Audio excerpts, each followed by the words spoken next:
Welcome to Flat Earth Debate, Uncut and Aftershow. I'm your host Nathan Oakley, and if you are new to this channel, or you've not done so already, then be sure to subscribe, hit the bell notification icon and join button if you'd like to become a Nathan Oakley 1980 channel member and keep up to date with the Flat Earth Debate. If you would like to support the channel, there is a super chat that runs alongside each of these shows while they premiere, and there's also a PayPal, Patreon and crypto link in the info box below the video. Speaking of Patrons, I'm going to do a quick shout out to all of you who do support me on Patreon, so a massive shout out of thanks and appreciation to Maxi Tyken, Michael Kahn, Patrick Gunnels, Banter, Will Brax, Melby Styles, Troy Shuker, Bose Nail, Samson, Maris, Hairy Blade, Mobile Mac 777, Neo the One, Lost Cat FE, Rob W, Open Minded, Reese Pound, Dal West Watson, Mike, Muted, Dick Earth Skeptic, Maria Neeland, Unbelievable Productions, Blue Ridge Ranger, Rob H, The Real Gabster, Windrider, Liam Nedrick Jr., Abraham Mohammed, Naibai, Adrian Quintana, Skeptic936, Life is Short, Fireball X, TheFlatEarthChannel.com, Texas Mike, Edwin Johnson, and David Wayne Foster. So another massive, huge thank you to all of you for supporting me on Patreon. I did do a little appeal yesterday as I'd had a bit of a shortfall due to a tax form error or a complete omission on my part, but a few people did actually get in touch via PayPal and send me money, which is extremely appreciated. So thank you very much to all of you who have done that. I have sent you all emails thanking you personally, but I just wanted to do a quick shout out to all of you. You know exactly who you are, who have supported me in the last 24 hours. I really, really appreciate it. With that, I'm going to hand over to whoever is in Discord and Google, so you can enjoy whoever is in there discussing whatever they're discussing while I set up for the next live show. Rotation. I think that if you involve the other three whimsical bullshit claims, Earth rotation, Earth orbit, and make it sound even more, more foolish, I think, I don't know. It just seems like to me, the more bullshit. Can you have an orbit without rotation?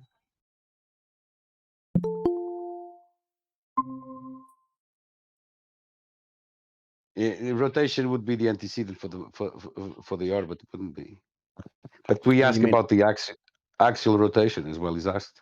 Right, you talking about orbit, like the geocentric model? No, the No, helios. I'm talking about George. I'm responding to what George is saying. I mean, how do you have an orbit without rotation? That would be like the geocentric model that is not rotating, but there's still orbit. Sun, moon, stars, everything rotates around the Earth. Orbit, you say? That's begging the question, my friend. Well, the sky does move. I mean, we see it. Yeah, but to call that orbit is a long stretch. Right. Yeah, I get what you're saying. I mean, I can shine a light on my ceiling and rotate it. Does that mean that the light is orbiting? No, the problem is that they say that we are also, like those lights in the sky, we also have the same movements. So we are also orbiting the sun. Well, what got my attention was, I think it was either yesterday or the day before, people kept bringing up the Foucault pendulum. The Globers claim Foucault pendulum proves Earth rotation. And I'm thinking, well, what about the other three fucking bullshit fucking speeds? Well, the thing with the folklore pendulum is it's supposedly measuring gravity, mass attracting mass, in a horizontal path, not vertical.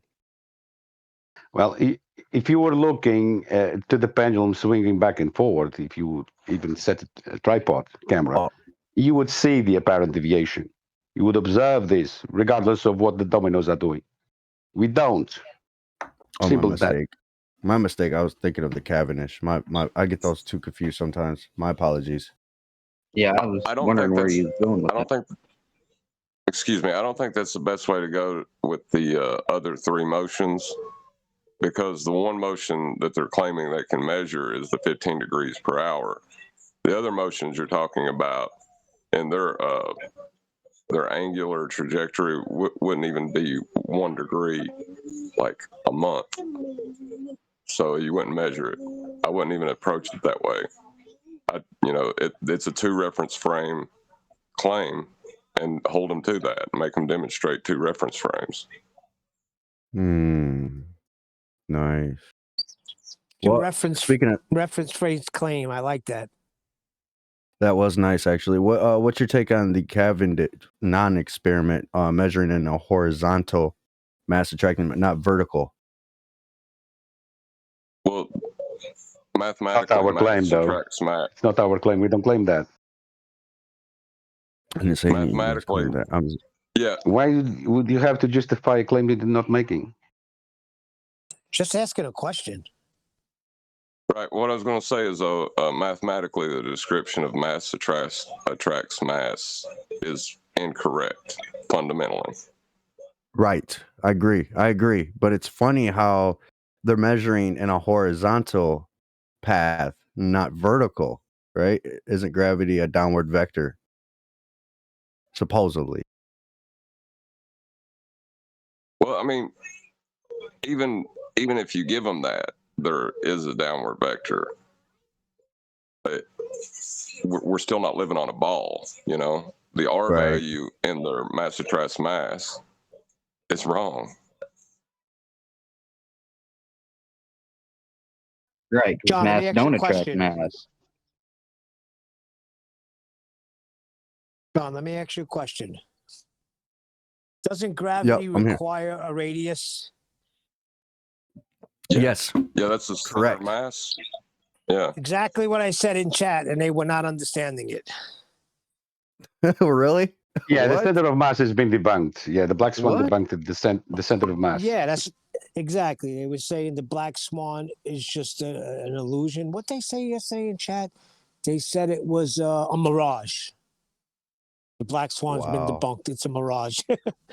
And then I said, your gravity, you need a radius for that. Black swan kills that. They said, oh, no, black swan's a mirage. And you don't need a radius for gravity. I'm like, hello, sphere, center of Earth? Did they claim you the need the horizon radius. was a mirage? Yeah. That's troublesome because it's supposed to be constant. Right. I don't even think they know what mirage means. Or they do, Well, they're just that's very obvious. dishonest. Well, they don't know what a straight line is anymore. Yeah, they draw these these curves. We're dealing with anti-flat earthers. That was number one. That I realized right away. They were anti-flat earthers in chat yesterday. Who brought up the Foucault pendulum? I'll tell you what, that Napsonaut and that Akumu virus, man, they're some numpties. He's I an don't really- anti-flat earther. He's an anti-flat earther. These people are just trolling. They've been here for so long. They know the arguments inside out. They're just trolling. Right. Yeah, I don't really. But those two are just seriously just, I mean, I feel bad for them. I literally feel bad for them. Yeah, sometimes I see them in the chat. I don't even deal with them very often. I do here and there, but now it's get to the point where they're just it's waste of time. Yeah, because they don't listen. Anyone hear me? Yeah, I can hear you, Tent. Yeah, who brought up the Foucault pendulum earlier? I had to drop and rejoin. Me? Just 10 minutes ago? Yeah. So you brought it up, think- right? You heard it somewhere? Well, yeah, that's been the argument I've been seeing the last couple days is Foucault proves Earth rotation, and it's to me, I don't know. To me, it's like an automatic begging the question. I mean, No. Okay, hang on. That's good. When they say that, so Earth moves under the pendulum, right? And what would they say? I don't know. I don't engage with them. No. Just let's make this for the audience. Are they They'd saying say the Earth yes. moved under the pendulum? Yeah, they're Yeah. saying Yes. that Earth moved only under certain objects such as a pendulum, a gyro, a filgo kick, and bullets.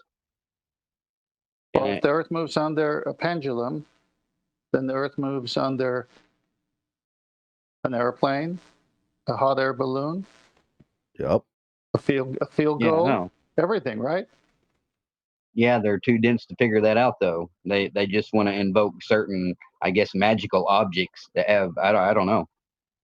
No, listen, don't worry. But you're coming in from a commentary of how dense they are. Use it against them by saying if it moves under the pendulum, then it must move under an airplane, a hot air balloon, a drone, and then you kill the argument and they look stupid. Yeah. It's still begging the question that Earth has an axis, though. I don't like that. And they beg the Yeah, well, question that so is the gas Black all Swan. The Black moving with Swan the is set Earth. up. The Black Swan argument is set up, giving them their argument as well. Try again, Rams. Well, when they say that the gas in the atmosphere is moving with the Earth, then they're suggesting that anything that moves within the gas, within the atmosphere, is essentially still attached. You know what's funny about that, Rams? Some Globers will actually tell me that, well, it's not accurate. That's not accurate. It's not actually lockstep, so it's not really moving with the Earth. So they double. Yeah, they claim that only starts spinning at a certain altitude. Because they say, oh, it's not high enough, or whatever nonsense that they assert. Well, even in their delusions, they don't want to violate the first law.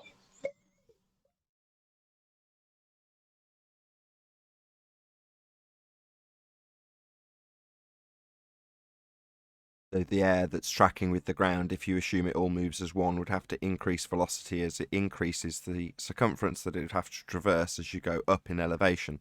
So the higher you go, the wider that circle becomes to track along with the ground beneath it, if you're assuming it's tracking with the sphere. It's in complete contravention, number one, of the claim that Earth turns beneath stuff. So they normally give this rebuttal, anti-flat earthers give this rebuttal when they've had the claim that Earth turns beneath stuff debunked. That would be the claim of Coriolis. When we debunk Coriolis, they start launching into explanations that have Earth and atmosphere moving together in violation of the first law of thermodynamics. John's point always stands. As much as I'd like to think I'm some sort of expert on Coriolis debate when it comes to a globe Earth claim, doesn't change the fact that that is all now useless. And wonderful that I am very pleased with that. You haven't got R. And to make the axial rotation claim on a sphere Earth, you need R.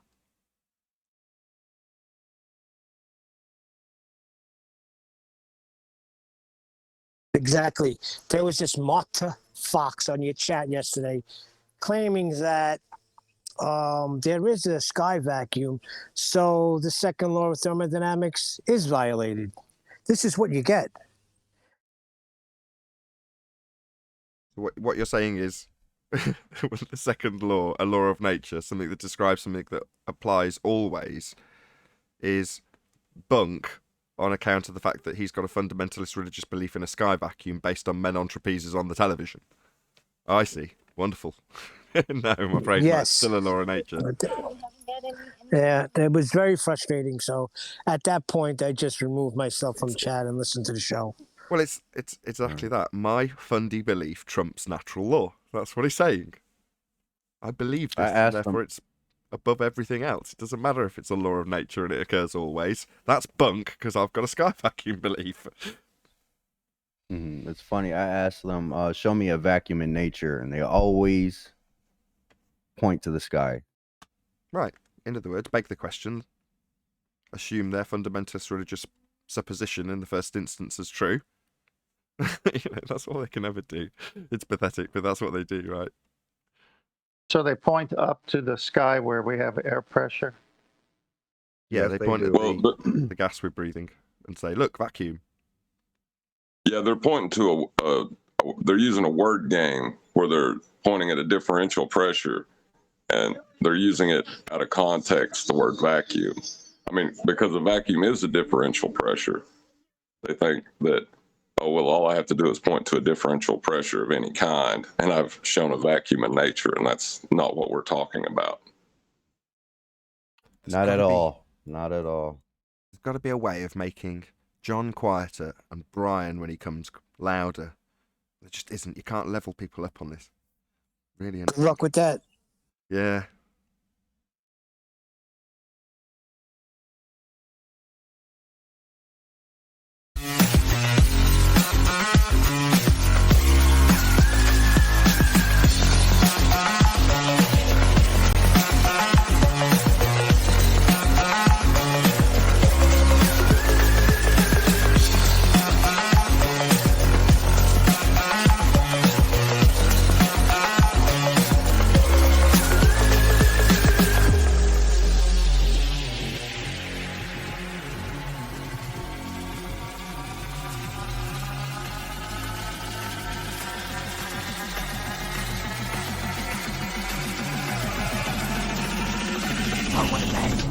Welcome to Flat Earth Debate Live. I'm your host Nathan Oakley, and if you are new to this channel, or you've not done so already, then be sure to subscribe, hit the bell notification icon and join button if you'd like to become a Nathan Oakley 1980 channel member and keep up to date with the Flat Earth Debate. If you would like to support the channel, there is a super chat that runs alongside each of these shows while they are live, and there's also a PayPal, Patreon and crypto link in the info box below the video. Also below this video you can get £50 for swapping your UK electricity supplier to Octopus Energy. Most importantly, if you'd like to join the discussion, simply mute the page you are currently watching, then click the link in the info box below this video to join the panel and express your views on the nature of Earth. If you do join, please don't swear. If you do, you'll be ejected. And if you are, please don't try to rejoin the stream using sock accounts. You'll be warmly welcome back on the next stream. Please also share the show on social media. Sharing the show obviously increases the live audience, but this in turn increases the chances of a more diverse panel, so please share the show on Facebook and Twitter. One last time, if you're new to the channel or you've not done so already, then be sure to subscribe, hit the bell notification icon and join button to keep up to date with the Flat Earth Debate. Now we are joined by Neil, John, 10th Man, and a whole bunch of people in Discord, so welcome one and all. Good morning. Good morning. Hello. Good morning. How are you? Good morning. Yes. Very good. Can you talk amongst yourselves for a second? I've got a lighting malfunction. I've got to turn them off manually. Yes, Neil. We'll talk about ourselves. Yeah, so, yeah, John, go up an octave or so. Come on, John. I'm in. That's just fine. Hey, 10th So- mate, can I ask you a question if I may? Yeah, go ahead. All right, so I want to make sure I'm correctly on the stance of the definition. The Coriolis effect, the non-inertial reference frame would be observed from the ground, correctly? If there was indeed one. Yeah, that's the inertial is when you leave the Earth. Non-inertial is when you're on the Earth. Right. Okay, I got it. I figured so. Okay, thank you. That used to confuse me because the Earth's supposed to be spinning. Right. Well, just yeah. think- No. Just because of what the wording, it's inertial, and then they're saying, well, if you're not left the Earth, it's the non-inertial. It's not Right. you leaving the Earth. It's a backwards way of saying it. Not exactly. Right. No, exactly. The effect that you're going to be observing and describing, which is the Coriolis force, is something that is apparent, something that you are seeing. Now, to describe the effect accurately, that effect that isn't actually happening, but you're going to be describing it as apparent as you seeing it. So to have it described accurately, you've got to be on a non-inertial reference frame, because you and the reference frame are turning as one, without you being aware of that, to induce the effect that you see. The effect being the apparent deviation. So to describe that apparent deviation, you can only have it described from a reference frame that's non-inertial, i.e. you and the reference frame together are as one. Yeah? So you're not detailing the motion of the platform that's actually moving. You're detailing the seeming curved motion of whatever you're observing in the inertial reference frame. Why? Because you're going to be describing an inertial effect, the Coriolis effect of it curving. So to have that effect of it curving, when really it travels straight, you've got to be describing it from your non-inertial reference frame, just looking at something in the sky and going, wow, doesn't it look like it's drifting? Yeah? For you to have the mate sat next to you going, no, it's us on the roundabout that's actually moving. That's why it looks like it's curving away. It's really us turning beneath. Oh, yeah, I forgot I was turning. I thought I was non-inertial. Well, for the description of the curve you're describing, you are non-inertial. You're part of the reference frame that's moving to induce the effect. Does that make sense? Yeah, 100%. That's why I use the merry-go-round and a drone to explain it. But a lot of globers like to just hand wave and dismiss it. Oh, that doesn't explain it. Oh, because the Earth is the atmosphere is in lockstep and all that. Yeah. So I'm just trying to. Yeah, but then there's no drift. Yeah, it does. And if you have a man that's outside of the non-inertial reference, watching the man on the merry-go-round going in circles, he throws out a ball straight out. It has a parabolic flight. He sees different than the others. They just like to hand wave it. Period. Sure. Coriolis is only observable from the non-inertial reference frame. Yes. So you can only see this effect if you're turning beneath stuff. So you must be turning beneath to have this effect. That's Coriolis drift, Coriolis effect, the Coriolis force, whatever you want to call it, Coriolis deviation. They're all the same thing. To have that effect, you must turn beneath stuff. Ergo, Right. if we don't see the effect, we are not turning beneath stuff. Now, the globe claim is we see the effect. How do we see the effect again, boys and girls? We'd be turning beneath stuff. Yeah? So we point out stuff that we blatantly are not turning beneath, despite the claim that we are. And then we get into anti-flat earth rhetoric about how the earth moves with the atmosphere, to get around the fact that we're not seeing the claimed globe effect of drift. Say it with me, only observable as you turn beneath stuff. So, the way you catch them out is you ask them to detail the effect from a roundabout, which is how the effect is easily detailed.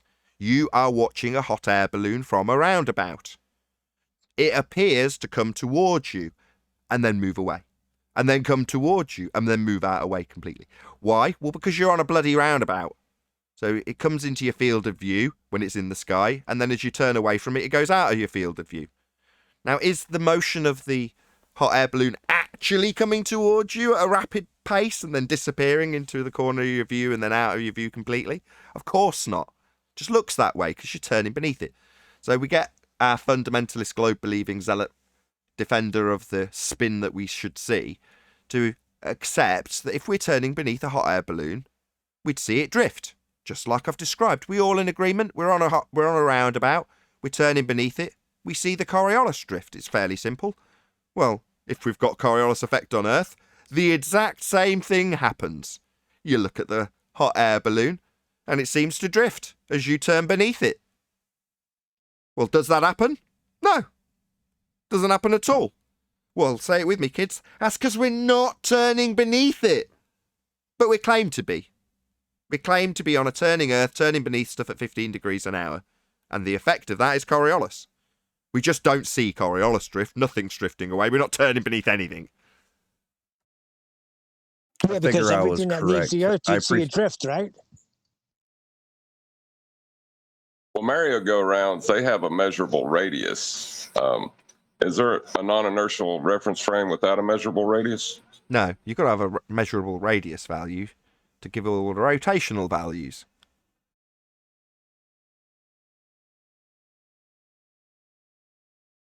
So everything that leaves the Earth, you would see an apparent drift if we were spinning, and we don't. End of story. Coriolis effect is an optical illusion. Yeah, for anybody new to this arena, back in 2015, where most of us didn't fully appreciate what Coriolis effect was and how it related to a claim that Earth spins, we had people that would tell us that hurricanes were caused by Coriolis effect. Now, Coriolis can't afford you a spin, an actual spin, in a hurricane, because it's a not actual deflection, observed, say it with me, as you turn beneath stuff. So turning beneath wind doesn't give you an actual hurricane spin direction. The claim is you're turning beneath it. But when you don't understand Coriolis, you'll argue all day with somebody that's telling you, oh yeah, Coriolis causes different directions of spin in hurricanes in the north and south hemisphere, I'm assuming, when I assume I travel antipodal when I go south. So that's what you have to contend with. Now, when someone pulls it apart in a very concise way, like Brian Mullen, and explains that you should be turning beneath stuff that would cause all sorts of havoc if you were trying to land a plane, you'll have people that say you need your job threatening, if you're a surveyor, on account of the fact that you don't understand how Earth and atmosphere move together and conserve momentum. Completely contrary to the actual claim that Earth turns beneath stuff. That's Coriolis effect. But that's what you need to do when it's really obvious we don't have this effect. Having somebody just point it out in a real simplistic way, we don't have Coriolis drift, well, that's not going to go down very well. Earth is flat, your hot mic in. So that's any evidence of axial rotation. Was there an objection to this originally? Somebody said, why are we even asking about, was it the pendulum? Forget which thing brought us into this dragged out version of Coriolis drift debunking. No, I brought up, I think heard. Well, I appreciate it, Nathan. I knew I was accurate on my description and everything. Just Globers like to just hand wave and dismiss and do circular reasoning all the time. So I appreciate the feedback. If you need a citation, go to Wiki, and on the right-hand side there's a GIF with two vantage points. One from the spinning reference frame that shows a ball curving when thrown straight. The other from the inertial, watching it go straight. So you've got both versions, and it's got two sentences underneath saying that as you observe the ball from the non-inertial spinning reference frame, it appears to drift. As you observe the ball from the inertial reference frame, it travels straight. Really simple. Mm-hmm. It really is. It is really simple. I just figured I was correct on it. It's just they like to try to get to you.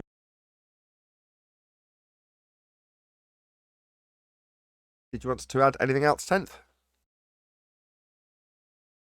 No, I was just responding to him when he brought up the Foucault pendulum, and say if they bring it up, then obviously they're saying that the Earth is turning under the pendulum. So if it's turning under the pendulum, then it must be turning under everything else. But then when they say, well, it only turns under certain things like footballs and pendulums, but not airplanes and drones and hot air balloons, they destroy their own argument there.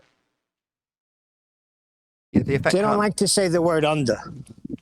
Yeah, no, they don't, because it means that you'd see the effect, and we don't, and they want to argue about how we don't see this effect that the globe claims we have. That's 15 degrees an hour drift as Earth turns beneath stuff to cause not actual deflection known as Coriolis. We don't see that effect, so they don't want us to highlight that Earth is claimed to turn beneath stuff to see drift. As you turn with it and look at stuff in the air, not attached, drifting away, when actually travelling straight. It's like, oh, okay, well, we definitely notice that on the equator, in quotes, this imaginary line where you claim it's the outside edge of this sphere, and it'd have the vast rim velocity of 1,000 miles an hour. So you launch your drone, and bloody hell, it's gone away 1,000 miles an hour, that was quick. And your mate next to you nudges you, like on the roundabout example I gave earlier, and says, nah, drones can't fly at 1,000 miles an hour. It's just us turning beneath it on the Earth that spins. That's why it's buggered off at 1,000 miles an hour. Obviously, it's just hovering wherever it was before we started turning away from it 1,000 miles an hour. Said nobody ever. You don't launch a drone on the equator and find that it's got 15 degrees an hour drift, which would translate to 1,000 miles an hour. It's never going to happen. It's never going to be observed. But they still want to claim it under bullets, under footballs, under gyros, under pendulums. They want to claim Earth turns beneath, because it's an old claim that's been really screwed up when flights went up. Things that are in the air for vast periods of time really screwed up the claim that Earth's spinning. Yeah, the jig is up. We'd definitely notice. Yep.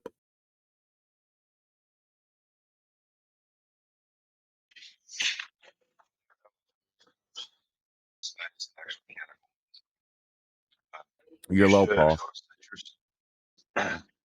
Can you hear me? Yes. Are you whispering because you don't want to wake the kids up?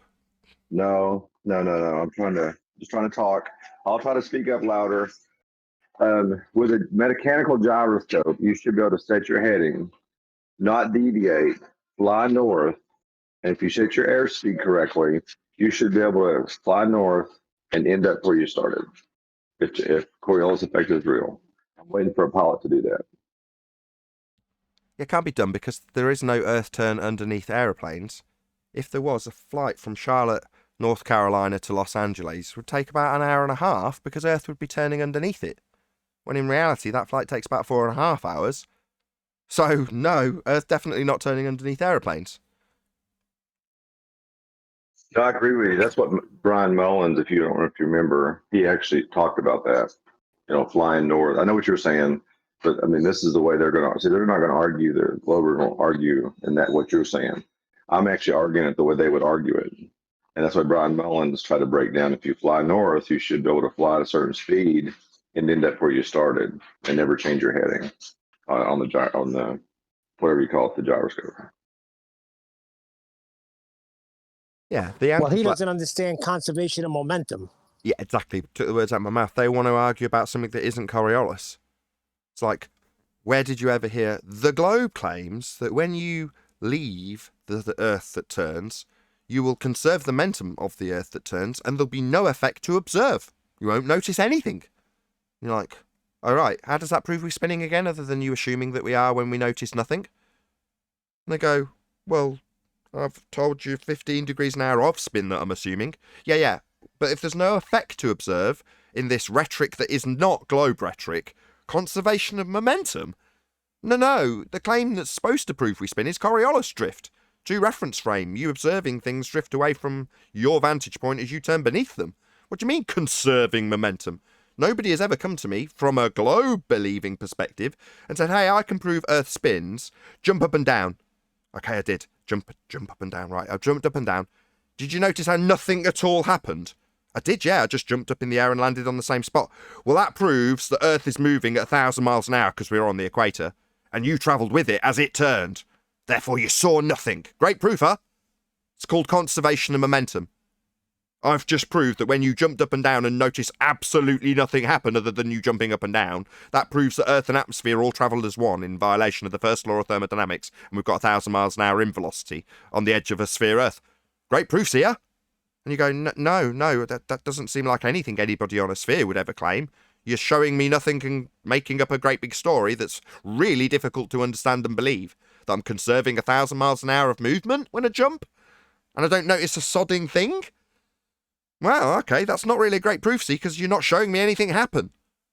But meanwhile, I've just read this entry that says that Globe claims that the football drifted through a goal because the Earth turned beneath it, and that snipers have got to track their targets because Earth's going to turn beneath them. But wouldn't that mean that I jumped up and down and the Earth turned beneath me too? Yeah, it would, wouldn't it? That would be a thing that I'd notice to prove I'm spinning. You know, if I drifted away from you when I jumped up and down at whatever rate the Earth's claimed to turn beneath me, it says in this here textbook that's what they do as snipers. They have to worry about Earth turning beneath their bullets. So I'd have to worry about it turning beneath me, not just not notice a damn thing and talk about how I'm conserving an energy that's not proving anything. You know, that's the kind of convoluted gaggle screw of nonsense you have to address if you're dealing with an anti-flat earther who tells you that conservation of momentum, i.e. nothing to see here, proves we spin. Well, if you can just beg the question of an axis with them, that's really all they want you to do. Yeah, but when you bring up the continent coming towards them, they tell you, well, that's just silly. And I say, yeah, it is silly because it don't happen. We're not spinning.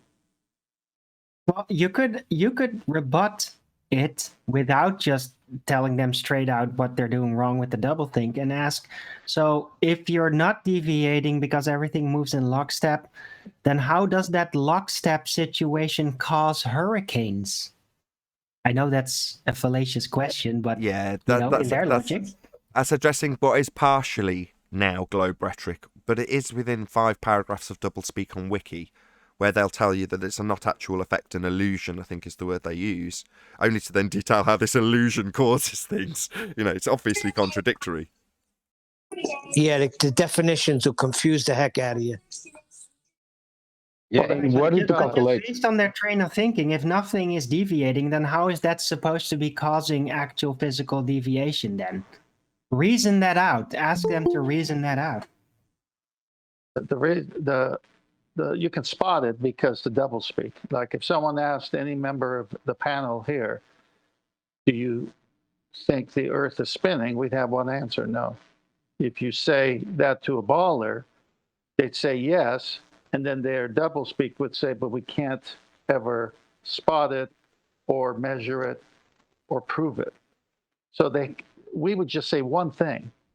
We would be very quick to the answer, where they have to say the globe rhetoric, and then when it comes to proving it, they're actually saying what we're saying. Well, we can never see it. We can't prove it. It's marked with an X, but you can't see the geometric horizon. But we know it's there because we know we live on a globe.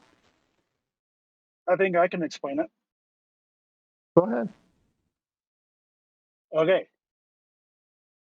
It's Coriolis effect, also known as Coriolis force. But there's another name that it's known by. Not very many people know it. It's called drift function. It's acting, or it appears to be drifting. It's functioning like a drift, but it's not a drift. No, I'm not saying that right. Sorry. No, you I'm did. You did say that right. driving to work. No, that's correct. You just, instead of functions like, appears to drift, looks like it drifts, but doesn't. That's correct. Right. But on a level of the non-inertial reference frame, when it's as big as the Earth, it turns out there's a magical phenomenon known as drift function collapse. So when a knower is around to see the drift function collapse happens, and it's happening, or it's drifting, but you cannot see it drift. I see. That's ridiculous. Stole my Or, word. alternatively, if detailed by a certain individual, you could say, no, there is no drift. But you can think of it as though there's drift. Shout out to George Musa. Good morning, guys. Good They morning, stole my Chocolate. function collapse. Arwin, you have a basis for a lawsuit there because you came up with that. Yeah, wave function collapse. Yes, I want royalties now. Nah, just kidding. I don't think But it's if good it's no, that they progress there's no that. lawsuit. If it's a variation, we've got obviously curve function collapse, and now we've got drift function collapse. That's not actionable. Be here or be sphere for ball busters, by the way. Shout out to Globe Busters. Yeah, but you can think it's actionable. But curve and drift is really the primary drivers of the model, so it's very close. It's obviously inspired, They haven't been Inspired. hearing a lot about function collapses recently. Yeah, there's a good legal word, eh? Inspired by. Yeah, indeed. Not ripped off or stolen. Inspired by. Well put, Arwin. I think the ballers Right, so just donate to my PayPal, please. I think the ballers just identify with drift. Okay, but with the jokes aside, we don't experience it. The reason we've got this very amusing, detailed explanation of how the drift function will collapse if you try and view it, that is to say, we don't see this drift. 15 degrees an hour drift is what Earth's supposed to show you as you turn beneath stuff. The only way you can see this effect is to turn beneath stuff. And we don't see that. So we're not turning beneath stuff. Well, they claim we are. That's what they claim proves we spin. So if we're not, we're not. We're not spinning. We don't see things drift. Simple. Nathan, you said jokes aside. That's what they actually believe.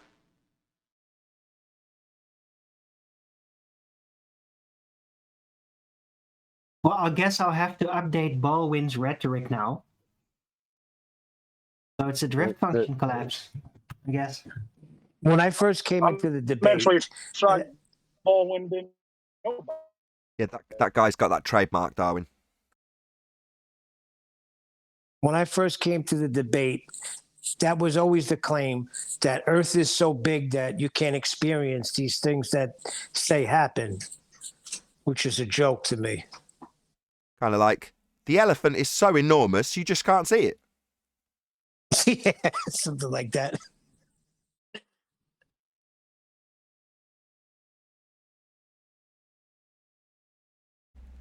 Yeah, Coriolis effect is something I'm glad we're discussing more and more in a light-hearted way without constant stream of ad hominem interruption and threats to your job, because you haven't accepted that we don't see any effect, nothing to see here, conserving momentum, no drift, you won't notice anything, because we're spinning at 1,000 miles an hour and so is the air in violation of first law of thermodynamics.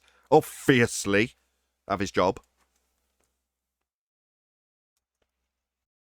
And now it's concise. You know it's drifting because you don't see it drift. Yeah, not you know you're moving 1,000 miles an hour with absolutely no effect to show for it, because I assume I'm moving 1,000 miles an hour and I don't see anything to actually demonstrate that effect.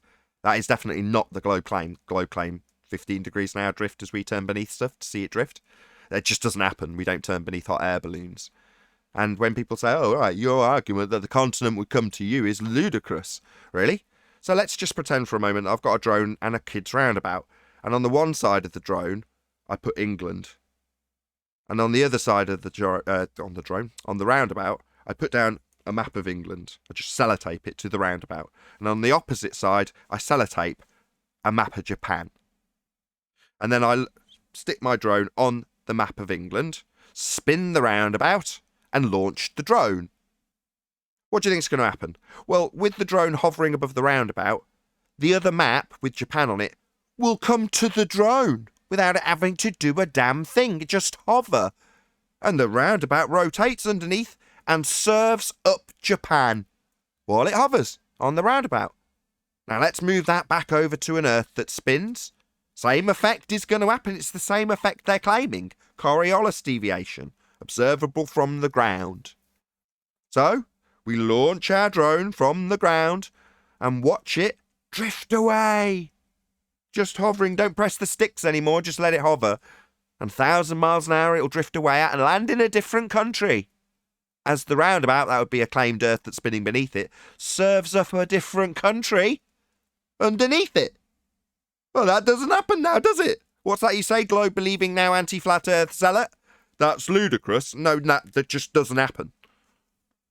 Now, that's very easy. Answer. Hold on. That's very easy for anybody to understand. So if you can't understand that, I mean, you're an anti-flat earther. That's correct. Okay. Well, I got a rebuttal to that. There are two things that should happen if the Earth was what they say it was. If we get off this ball, well, the ball should continue to rotate underneath us, and the things in the sky, which we are told appear to rotate above us, because we're on this ball that we're rotating on, those things should stop rotating or moving. None of those things happen. There's one problem, though. You know, I bet it's going to be said in general. No. We can't go up high enough to experience the deviation. No, you can't say that. Nathan broke it down as easy as you can. Yeah, but I just did. Nathan put it as easy as ABC. That has to be happening the same way it would happen on a roundabout. You just take that on the Earth now, so that continent should come to you. Plain and simple, but it does not happen. Yeah, but that roundabout doesn't have outer space vacuum right next to it. You know, so how high did that football go? I don't think it was that high. Yet somebody was able to do a quick calculation and tell you just how much it went into the field goal because the Earth rotated underneath it. How high was that again? The football couldn't get up high enough, but Neil definitely got high enough to think that there was Coriolis deviation. So, right.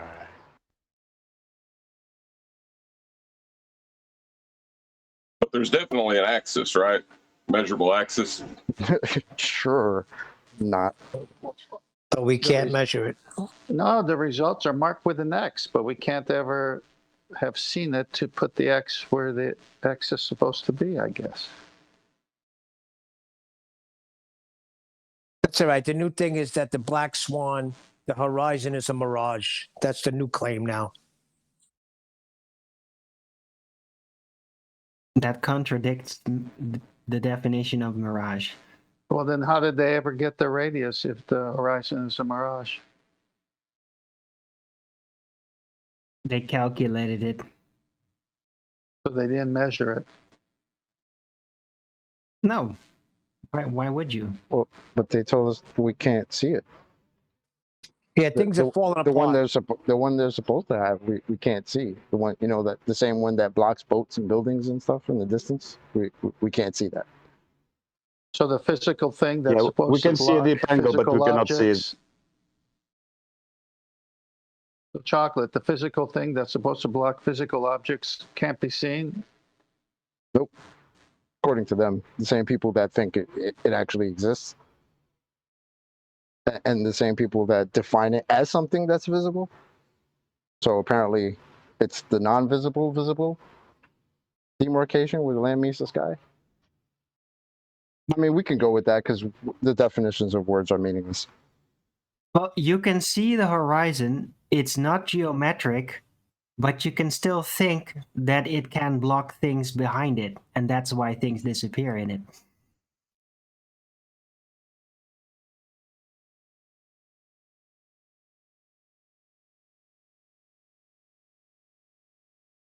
You know, most of the time when they talk about a celestial sphere and they're talking about degrees, they're using a set value of the horizon to measure with. You can't refract that. That makes it a rubber ruler. It also makes it non-physical. A sphere edge would be a sphere edge, be a physical limitation to your view, not a refracted limitation to your view, not a refracted blockage that you're going to qualify with feet and inches, because that's not going to give you a value to give you axial rotation. With radians, you're going to need that R value to claim any of this horse crap. Calculated. So the proof of their R value has always been the bottom of boats and buildings disappearing. And when that doesn't happen to the geometric limitations of their R, they say, well, we've never seen that place that does that, but it must, because I live on a globe. You can't visually measure the geometric horizon. Okay, it doesn't work. Can only It's like the guy who chanted, the earth is not flat, after Nathan destroyed every argument he had. Yeah, but the earth is not flat. Destroyed that argument. But the earth is not flat. They just want their globe. Like a kid, when you take away the binky, cries and cries and cries.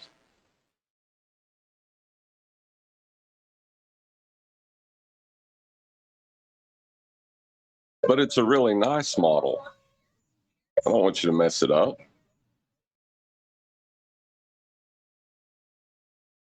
But what's astonishing to me is when the glober realizes he's been lied to, he doesn't care.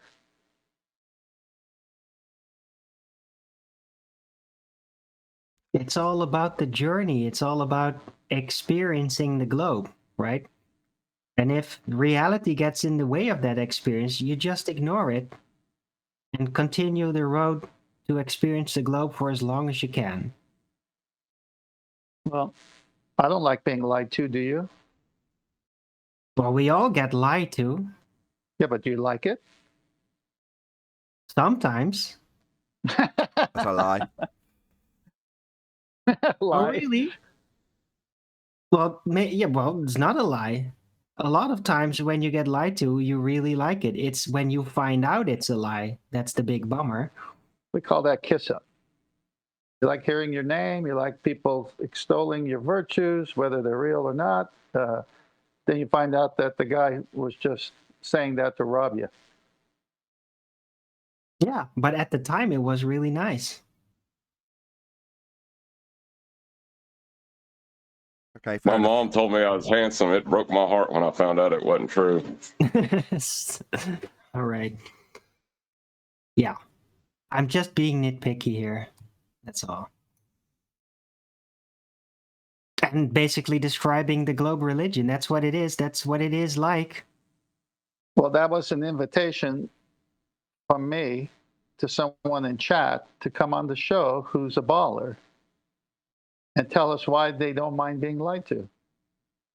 I'm right here. Take a break, Baldwin. Look, that guy from yesterday who was extremely nice. Glitch effect. Glitch effect? Yeah, glitch Hello. effect.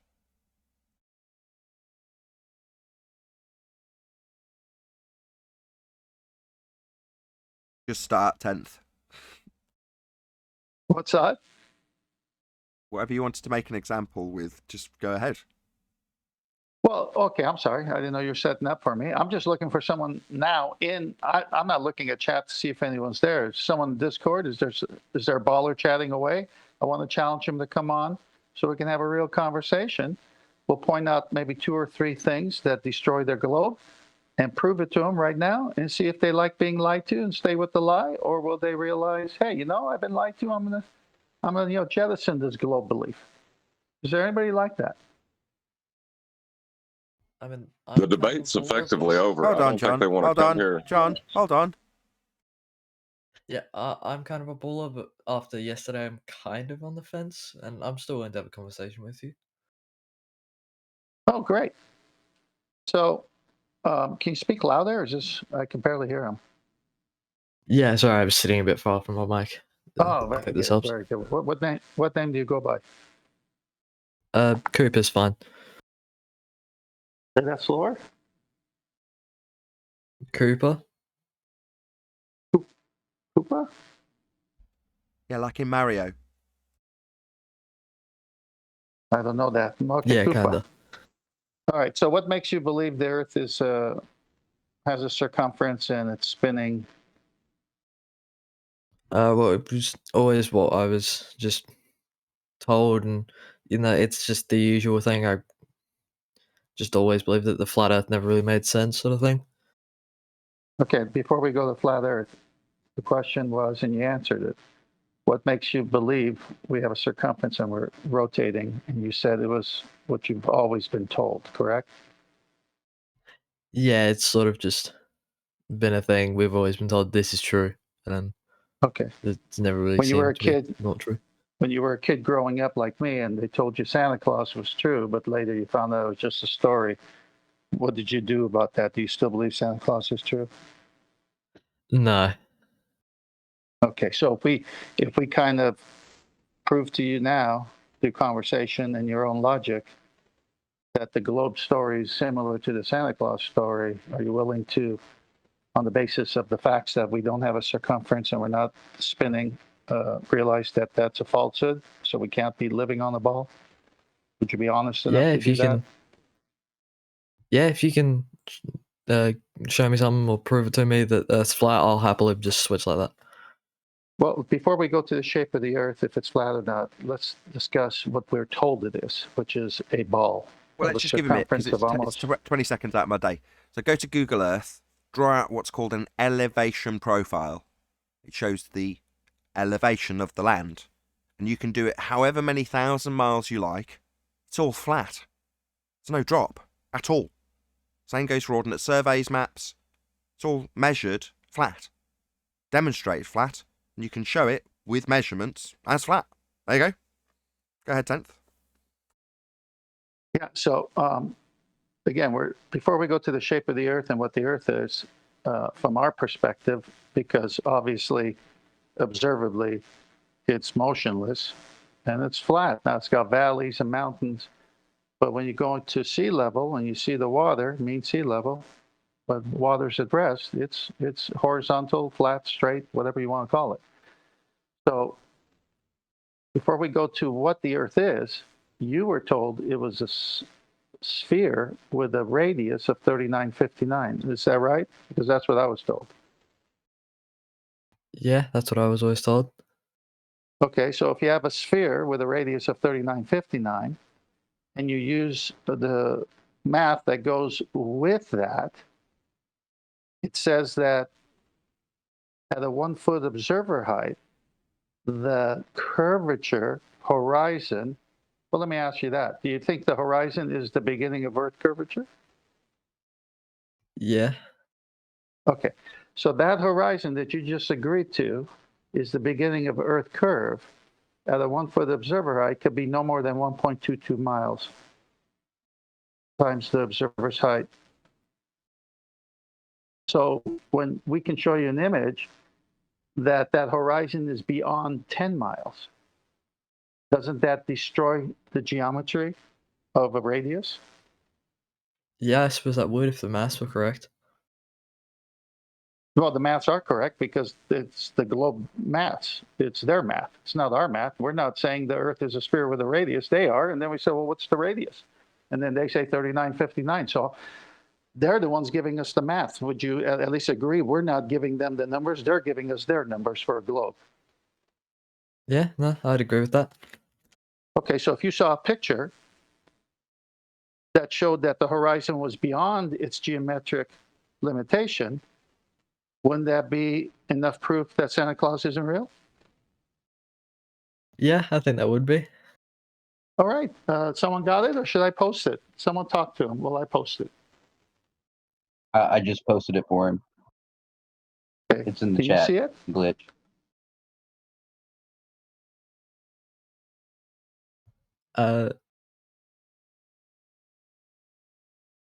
Someone give him a link to the video of BLMSB too, because it's good to see it. Oh, that's fucking weird. How the hell? Bingo. All right, so back to our discussion. If you were told Santa Claus was real and later found out it was just a story to give you goosebumps, and then you say, hey, I was told the globe model was real and this is the radius, but as I'm growing up, people actually believe this is real, but then there's evidence that we're not turning, which it would have to be having rotation, that we don't have a radius that matches the curvature, and I never see curvature. I've never seen it from an airplane. I've been as high as 40,000 feet. Then wouldn't you agree that all the math doesn't prove the Earth has curvature? Yeah, there's people in chat saying the argument forgets to take refraction into account. Okay, let's go there. Let's go there. What is refraction? Hold on. Are you going to make that argument? You're saying someone in chat. You realise that regardless of who you cite, it becomes your argument now. Do you understand the argument before you postulate it? Because if you don't, this isn't going to end well. I was just going to ask about what refraction is and how it would come into play here. I wasn't going to make the case for it. Perfect. Do you want to ask? What is refraction? What is I'm asking you, what is refraction? No, he's asking us. That's okay. I'll just answer you. The refraction so handily given to you by anti-flat earthers is called terrestrial refraction, atmospheric refraction, the refraction that a globe has, and that is based on R, in standard form 7/6 of a radius. Now, given that you've just had a lengthy explanation about how radius is acquired by tangent point horizons that aren't there anymore if they're refracted, you can't measure R to apply it to a refracted value, and your refraction has R in it. 7/6 of the radius. That's terrestrial refraction. So if you want to thank the people who told you in chat, thank them and say, where did you get the R for your refraction from, helpful fundy globe believer? Because we've debunked the R that they apply with their refraction. So what's refraction? Your refraction for a globe is based on R, and we've debunked R. You can't measure it anymore to apply it as a refractive value to move the very horizon that you need to measure it to get it. Do you understand? Yeah, no, I understand. No, we haven't taken refraction into consideration. We're asking about the geometry, the physicality. Yeah, the claim of refraction invalidates the claimed measurements.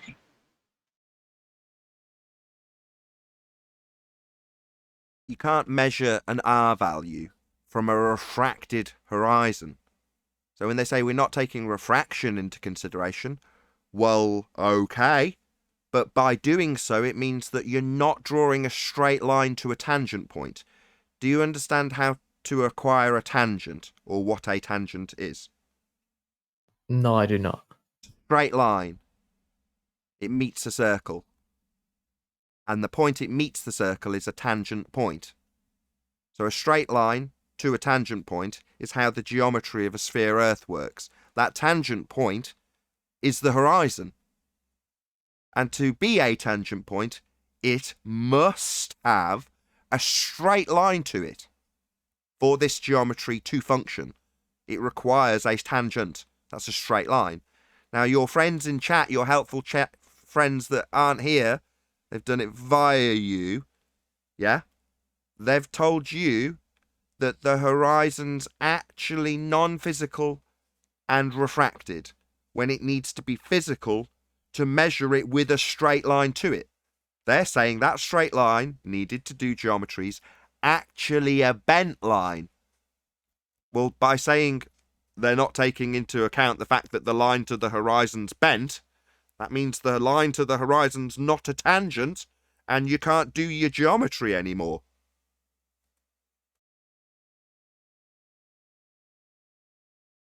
And atmosphere is begging the question. May as well go over that as well. Atmo means air, sphere is a fundamentalist religious presupposition of Earth's shape. Air sphere, no. Air takes the shape of its container, it's not sphere-shaped. But for atmosphere to be asserted, it's because you're going to have light bending through sphere-shaped air. Atmosphere. Terrestrial refraction. 7/6 of a radius, and you can't measure a radius anymore.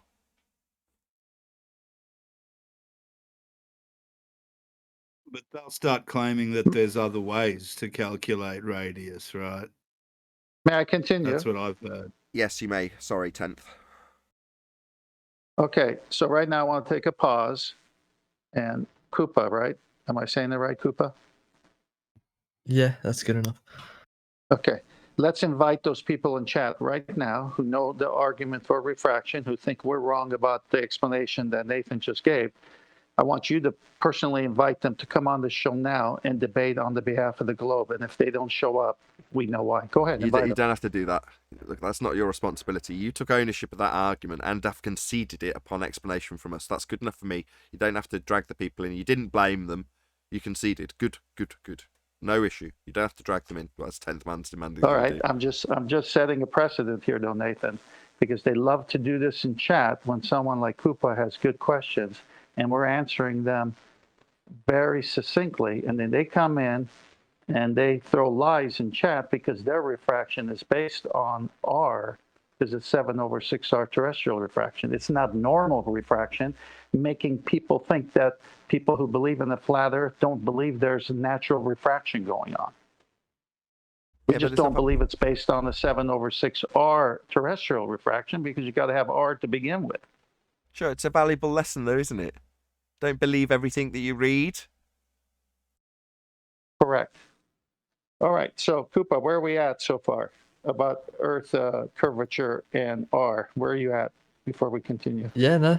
What you just said was pretty convincing. I'm probably actually going to switch over to being a flat earther. Well done. Now let's go to the other one. Do you feel motion and spin and rotation while you stand on this Earth? Hold on, come No, I again. do Did you not. say I'm considering switching to a flat earther? He did. Whatever the hell you said. Yeah, I'm pretty much starting to believe in the flat earth, yeah. Do your own research, look into it, and you'll come up with the right conclusions. Well, it's the first time I got to say this without an air of disdain in my voice. Welcome to Flat Earth. The Earth is obviously, observably, navigatably, and measurably flat. You've been deceived. Good that you've coped with it in a way that isn't freaking out or descending into permanent ad homs interruptions. Good for you. It's not, however, a group. It's just your own personal understanding of the nature of the world you're in. It's just that. So my only advice would be it's easy to relinquish one model, one man's model of what the world is, and just find a replacement. Far better to just think, wow, so I don't know what X, Y, and Z actually is then. Maybe I'll be the one to find out. So Koopa, we got that. You're on a good start. Let's talk about Earth motion. Is that something you also are going to throw out because you don't feel the Earth rotating? Yeah, I mean, I guess so. All right, well, let's take it from yes to no. All right. So if the Earth was rotating... Hold on. Solar, did you want to add something? I just wanted to make sure that Glitch understood Nathan's point about not swapping one model for the next and just simply believing for the sake of believing. Did that make sense to you, Glitch? Yeah, no, that made total sense to me. Because you must test everything, even what's said in this room, you must go and test. And when you test and you see it is true, then that's how you start to form that discernment. Sorry, 10th. Yeah, I will let you get back to it, 10th. Shout out to Sasha or Unitox Femi, really appreciate the support. Says, tell him about gas pressure. We did yesterday, but 10th's right in the middle of a point. Thank you very much for the super chat though, Sasha. And, you know, do whatever you like is my advice, as much as you're saying do your own research. Well, do what you think.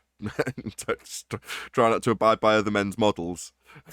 And in this instance, you've got Flat Earth Solar saying, this is my model, test all things. Immediately after. I appreciate the sentiment though, Solar. I know what you were driving at. I am nitpicking, but, you know, 10th, go ahead.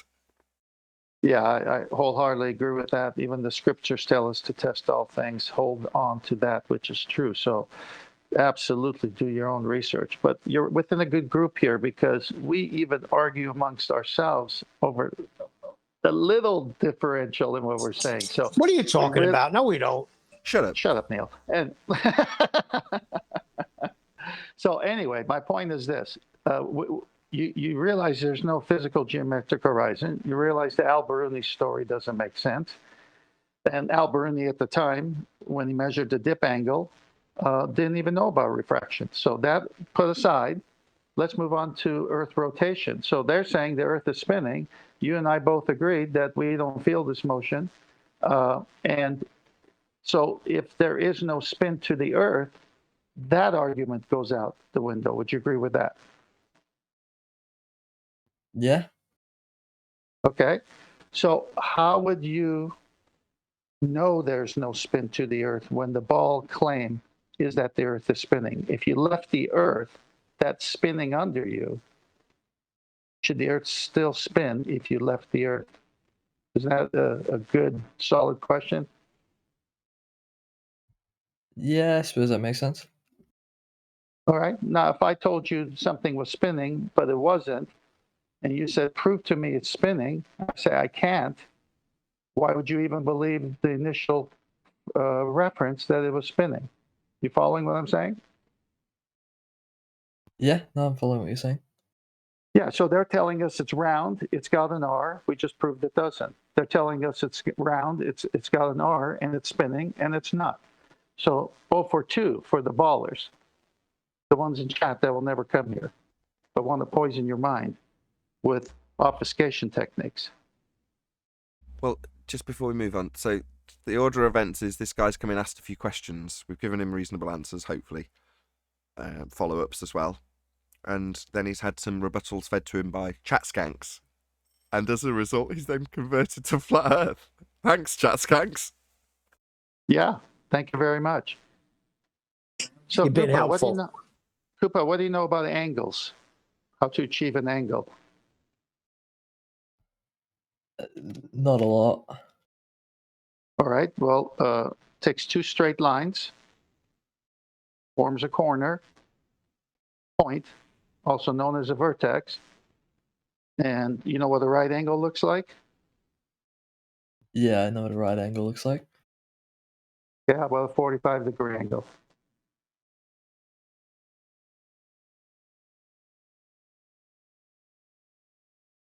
Is that rhetorical? That's halfway down the right angle. Yes, I know what that angle looks like. Okay. I just want you to envision, it takes straight lines, does it not? Yeah, it would take some straight lines. Okay, can you ever achieve an angle with a curved line? Not to my knowledge. Very good answer. So you know how a sextant works? No.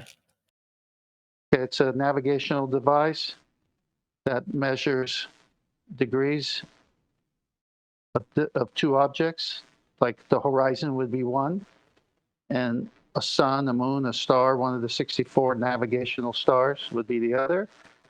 And the horizon acts as your baseline, one solid 180 line, no curve. And the other one is you're aiming it through the telescope on the sextant to the sun, let's say, and say it's at 45 degrees in relationship to the horizon. You follow? I think I'm following, yeah. Okay, well, that can only work on a flat Earth. So when we look at the horizon through a sextant, that's flat. Has to be flat in order to get an angle. Now, what they've done with that tool is if you go to any sextant videos or navigational videos, they draw a tangent on the globe. And that's when the sextant works, when they draw that tangent. But yet, visually, they're showing you a globe, which it cannot work on a curved surface. Do you see the deception there? Yeah. So even the sextant, which works, proves that it could only work on a flat plane. So you've got a tool of navigation that validates the black swan. No radius, no geometric horizon, no started curve. That validates the black swan with an astronavigational tool. I'm just going to shout out a quick super chat. So Ask Dad Anything says, chat skank is my new favourite term. Thanks, Nathan. It's not mine. I got it from QE. I don't know if he got it from somewhere else, but I'm going to thank QE for that one. But thank you for the super chat. Really appreciate it. So look up a circle of equal altitude and just watch the videos and it'll blow your mind. And my last thing I'll share with you, because I want to give others a chance, and it's almost the end of the show, is how do you think the sunlight is seen on Earth by people? Is it parallel rays or light, or is it diverging?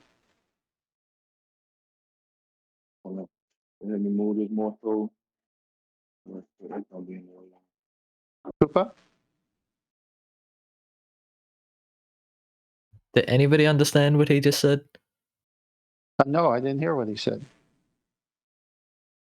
I asked you a question about Someone how was you hot see micing. the sunlight. It's just somebody with their mic open. I took someone off mute and they were hot micing.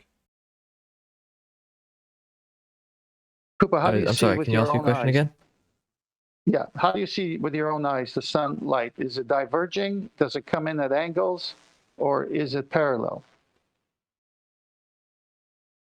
I've seen it come in at angles and I've seen it come in straight. Like, Yeah, when you're right under it, it's straight. And if you look from side to side, it's got angles, right? yeah, sure. Okay. That destroys the globe model because they say the sun is 93 million miles away and the sunlight must come in parallel for their model to work with the sextant because they take it from the center of the Earth and they need a corresponding angle at the surface that's curved. So when you see sunlight coming in at angles, that destroys the globe model because the sun is much closer. That's why we have diverging rays. Do a little research there as well and really strengthen your new position. He's taking it really well. Well, he's a normie. He's a normie who's got good questions and he's not belligerent. He's not vile. He's a good guy. Luke Cleary from the super chat says an 8-inch drop is always an elevation change. Yeah, and I did hint for, obviously we're directing it at this glitch guy, but it's for the audience's benefit as much as anybody else. Check it out. You know, go and do an elevation profile on Google Earth or get an Ordnance Survey map and check it for yourself. It's all flat. There's no drop. There's no 8 inches per mile curved. It's all measured flat. And they're using it professionally to build things. So what are they doing? Well, they're building on it flat. And that's how you survey it. Now, you'll have some fundies tell you that, no, we've got geodetic surveyors that will actually presuppose the Earth's a sphere, draw out a, quote, tangent plane, and then measure it flat. But they've assumed a globe first, so that's all good. It doesn't change the fact that what you're actually building on and measuring and navigating and observing is flat. That's what the world we experience is, and that's how we deal with it, how we fly on it, how we cope with it on a day-to-day basis. Don't experience, measure, or see any drop. There's no curve, and the horizon is not Earth curve. So it's the end of the line for the globe assertion. There's nowhere to go from here. Earth is obviously and observably flat. Anybody got anything they wanted to round out with specifically? Just on that super chat, that 8 inches per mile drop is meant to come from the tangent line from where the observer starts the observation. And the actual curvature is not meant to be elevation drop. They say the curve of the Earth is equidistant from the center, and then it just holds that spherical radius.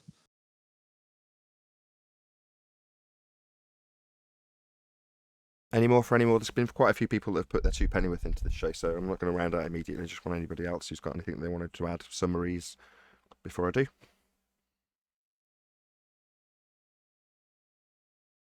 That, and I've got to turn my you lights say on 8 manually, inches so per I'm mile? hoping someone will fill this dead air. Yeah. Did you say 8 inches per mile squared? What'd you say? Can you repeat that? I just said that the Go on. ballers used to argue with us that the drop is from a tangent. So where you take your observer and you place him on the top of the ball, then you're meant to draw your tangent line out. And then the 8 inches of drop comes from that tangent line down towards where it meets the circumference of that circle. But the actual circumference of the circle is meant to be equidistant from the center. So the super chat was saying every 8 inch per mile squared drop should be elevation change, but it's actually, in their model, it's not. That curvature is equidistant from the center. That's why in their mind it is a level plane or that level baseline, because it's all equidistant from center. But that 8 inch per mile drop is just from that tangent, that top straight line down to the circumference. Indeed. And for the guy, just as that was such a good summary, thank you for that. Who was that? I had my Skype over the top of it. Who was talking? Solar. Solar, thank you. Excellent summary. But as detailed. Yeah, thank you.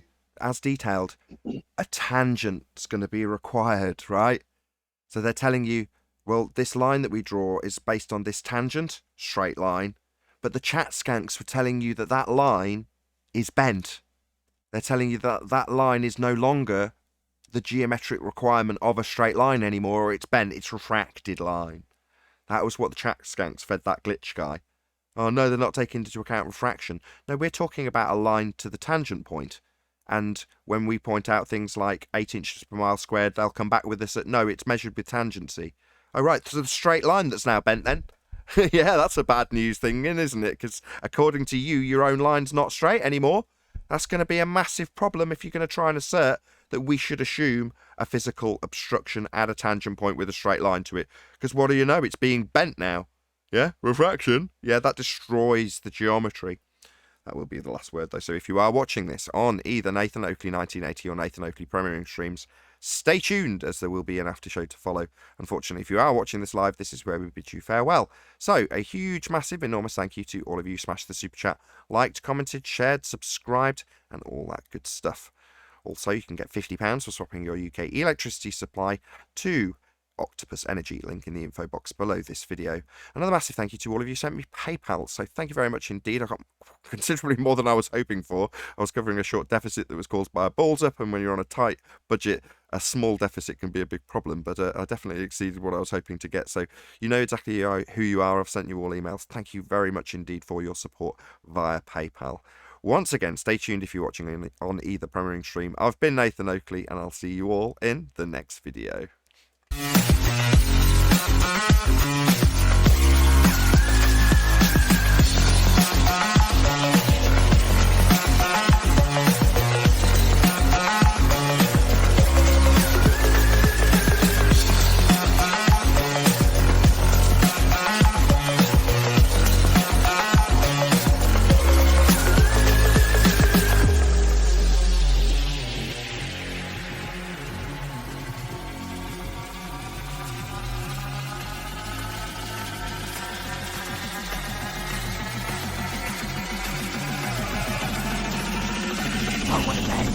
What a lovely day!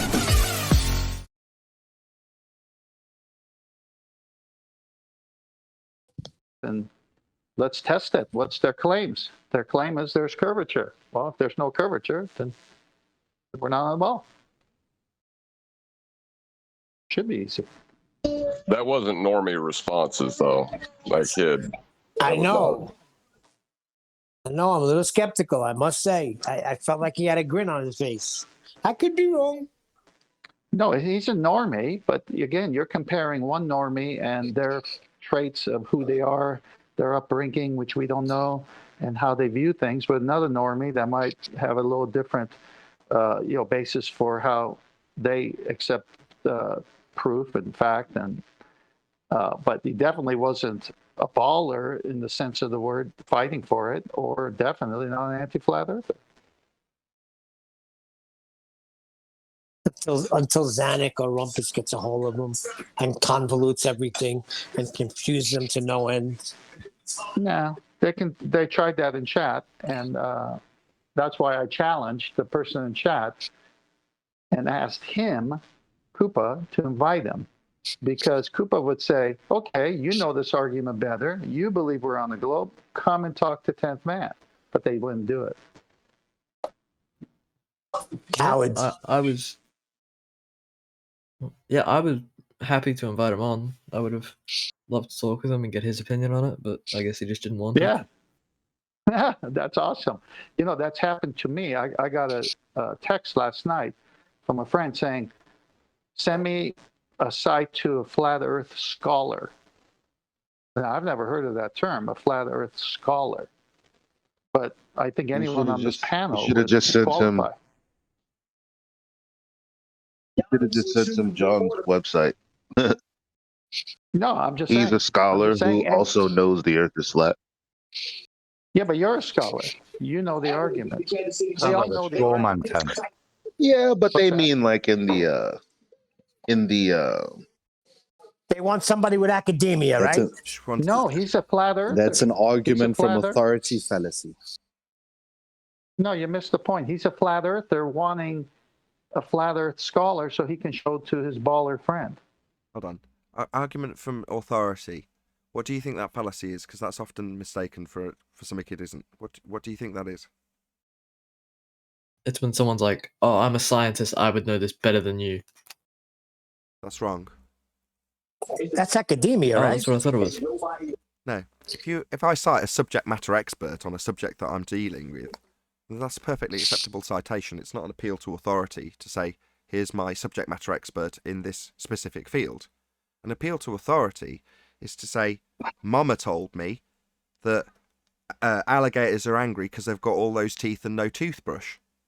That's an appeal to authority. Mama said foosball for the devil. or my company. The point is, or my company policy says something like that. Yeah. The point is, an Wouldn't appeal to that just authority. be your authority? Wouldn't Because they that are still just be your authority as a child? It's your mom, or as a learned person, it might be the professor above you. Isn't that still your authority? It depends on the circumstances. Yes, they are your authority, but in terms of an appeal to authority fallacy, it is where you go to, let's say you're in the engineering part of the university, and you're learning about how cars are made, and you go to your, let's call him a professor, and you say to the professor, how can you have gas pressure without a container? If the sky was a vacuum, surely the entropy increase would mean we'd all be dead. And the guy says, no, we've got gravity. And you go back to us on this debate and says, my professor said gravity solves that problem. And you go, okay, well, what's your professor a professor in? You go, well, mechanical engineering. And you go, well, what's that got to do with gravity or a second law of thermodynamics violation sky vacuum? That's just an appeal to authority. Because he's in charge of you, you think that he's got all the right answers. Now, meanwhile, an astrophysicist who's a subject matter expert on gravity, someone like, I don't know, George Musa, you grill them and what do you know? They actually know what the rhetoric is. And then you can rattle off a few quotes from them if you've decided to go to the subject matter expert on this horseshit and ask them all about it. And they'll tell you, literally, it's not a force. Well, gravity's not a force, but you can think of it as a force. They'll say things like that because they're a subject matter expert as opposed to just some authority figure you've asked about it. So the fallacy is to just ask your mom and say, well, my mum said she's in authority, she's in charge. Therefore, her answer is correct. Nothing wrong with appealing to a subject matter expert or challenging a subject matter expert. That's when it gets excellent. That's when it gets the most interesting for us. The problem we have is we're just scum. We're the dregs of society. We're flat earthers. So why would it be the case that the almighty Neil deGrasse Tyson, subject matter expert, would come here and when he says, I don't know, to an answer about what gravity is, let's move on, is his next remark, and we say, no, let's not move on. There's a lot of people who come here and call us thickos that tell us it's a force, Mr. Tyson. Obviously, being the subject matter expert you are, you wouldn't risk your career and lie about what gravity is, would you? And what do you think he's going to do? Start telling us that we can think of it as a force, maybe? Yeah, he'll do-si-do and sidestep around it. But at some point, he'll also, like Musa, say literally it's not a force. Because it isn't. Yeah, the fallacy comes in when it's the authority you're appealing to is not actually an expert in the field that you're talking about. Exactly. Perfect sense, thanks. But in terms of like Musa being a subject matter expert, then should his quotes like you can think of it as a force, should that be taken with more merit because he's a subject matter expert? Let's take it with 100% merit. Oh, that's one of my favorite quotes. What do you mean? Are you kidding? Oh, yeah. I just change the intonation in the way it's said. Gravity is not a force, but you can think of it as a force. Do you see how if I just change the intonation of the exact verbatim quote, it's making it clear that gravity is not a force, but if you want to, you can, I give you permission as George Musa the Almighty, to think of it as a force. Likewise, you can think about your Lexus as a Lamborghini. And I do. I think my Lexus is a Lamborghini when I'm overtaking people. It's not. I like to think of it as one, though. And I've got permission to do so. But it doesn't make it a force. And it doesn't make it a Lamborghini. And getting George Musa's permission to think of it in a way that he said you can think of it also does not make it a force. Another quote from Musa. Literally, it's not a force. End quote.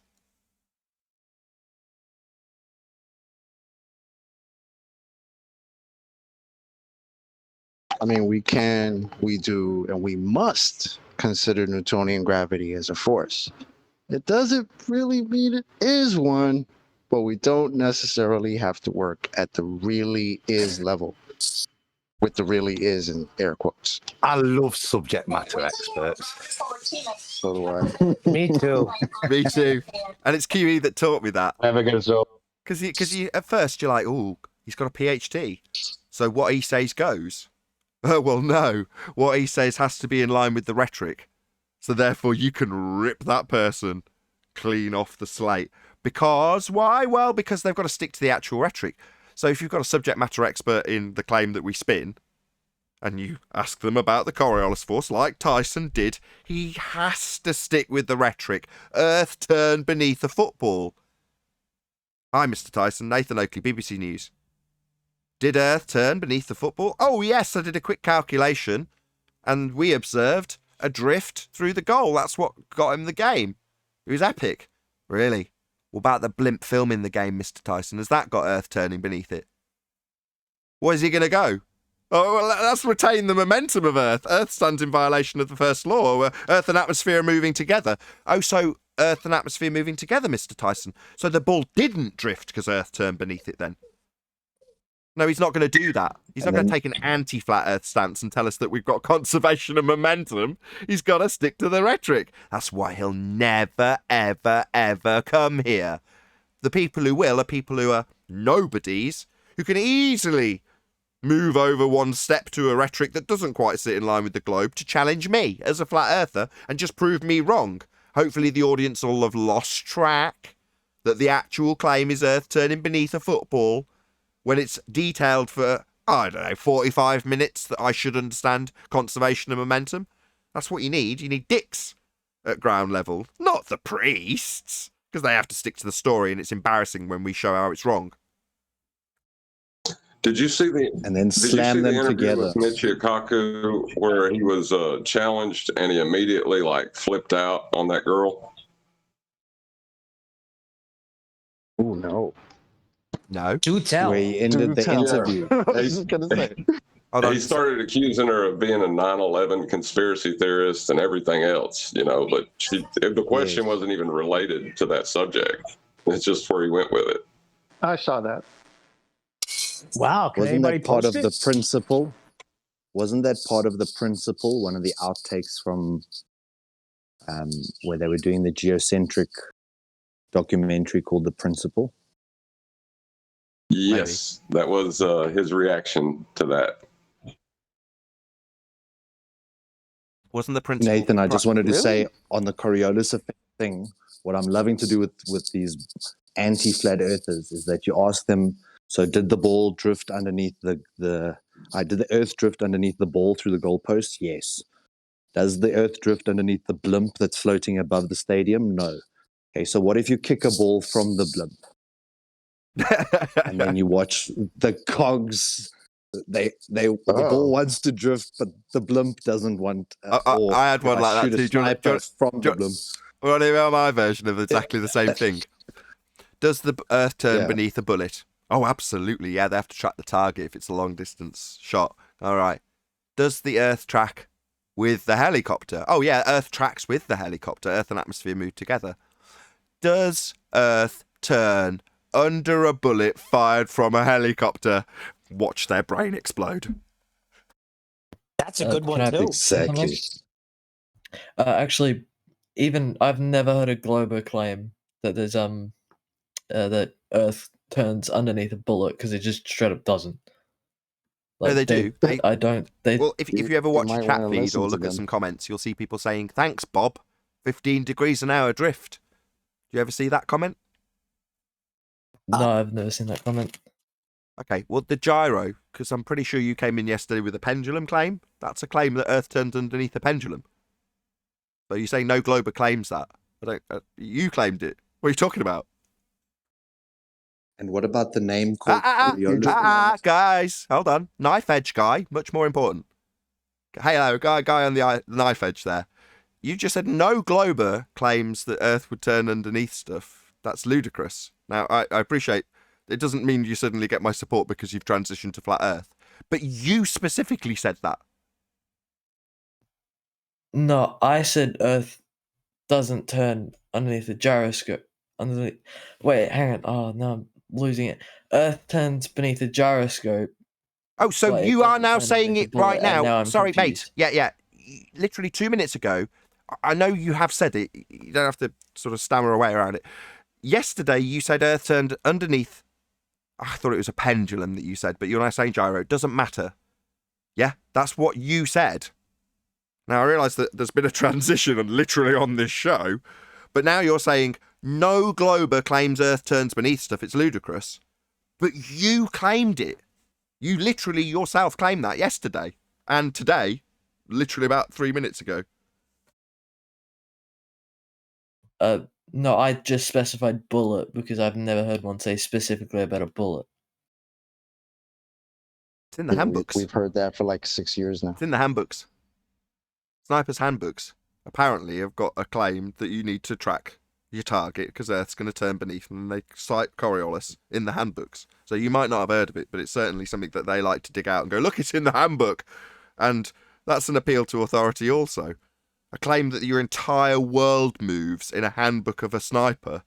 All right, well, obviously, snipers are the authority on the entire world moving at 1,000 miles an hour on the equator. That would be an appeal to authority fallacy. But you And just what got about the people who cogs in his shoot brain guns that are to not melt. snipers? Two people talking at once. Neil, go ahead. Then Flat Earth Solar, I think it was. What about people like myself? I was practicing years ago with a 22 rifle, and I got to the point where I was hitting a dime off of a crab apple from about maybe 80 feet with the sunlight hitting it. How long did you say you spent in jail? No.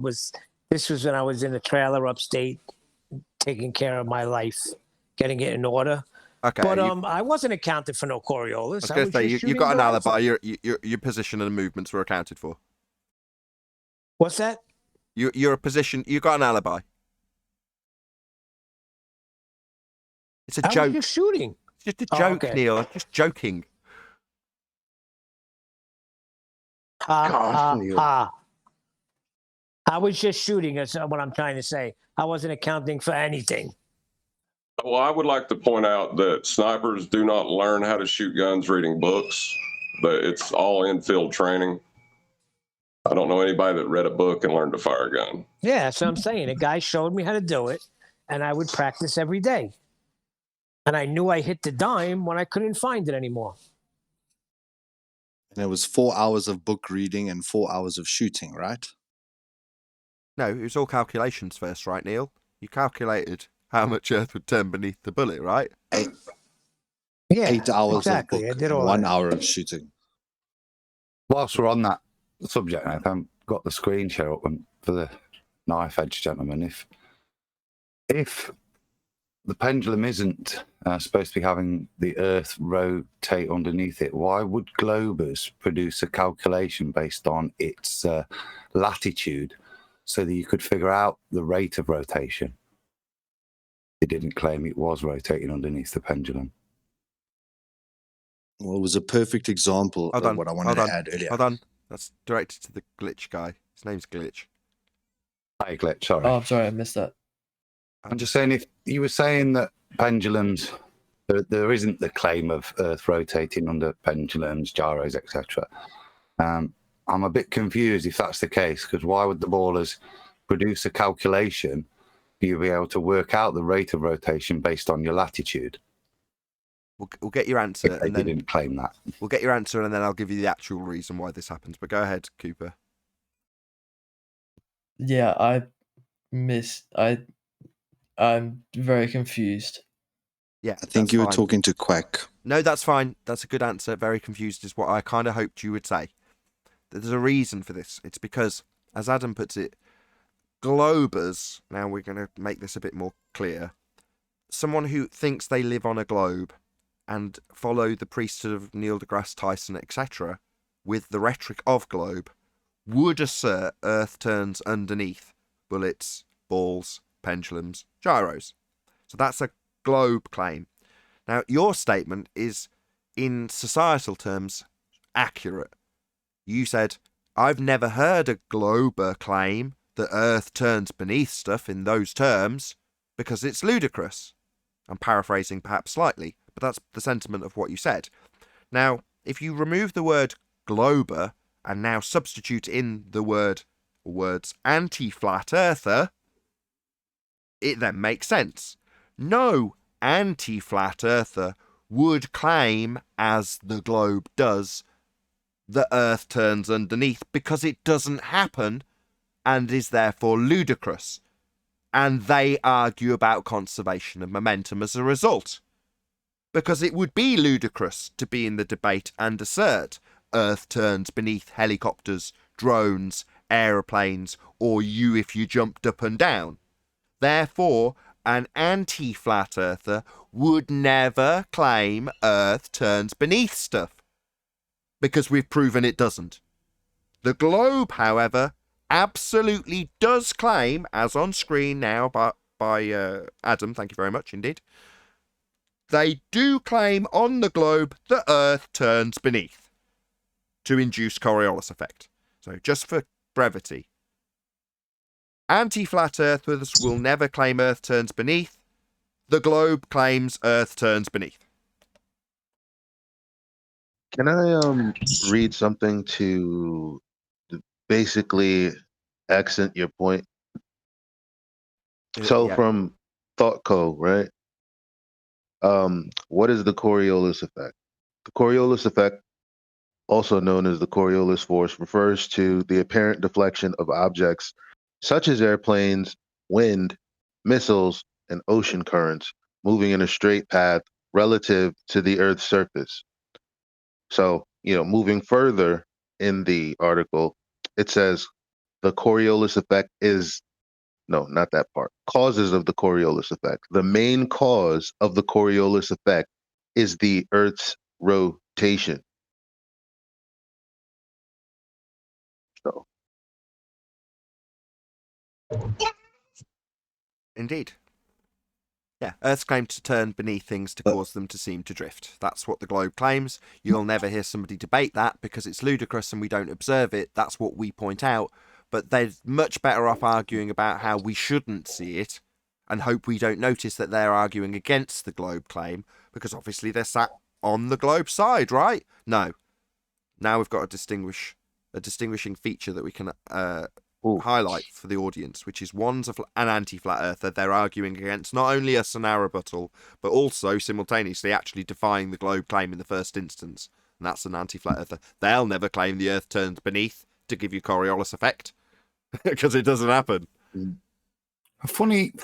Yeah, I maybe it should was have read. Quack. It was Real Quack who quick. said that, not Glitch. Quack, Yeah. and then you heard his cogs of the brain turn as he said, "Nothing can turn under," and then he said gyroscope, and realized that that is his positive claim, and had to then backpedal on that statement. Yes. Really quick. Everyone, hold on. Who's the person that keeps saying one more, just one thing? Because Adam's trying to get in, but you can go first, whoever that was, and then Adam. Okay. Yeah, I should have read like one more sentence. So, as the Earth spins in a counterclockwise direction on its axis, anything flying or flowing over a long distance above its surface is deflected. This occurs because as something moves freely above the Earth's surface, the Earth moves east under the object at a faster speed.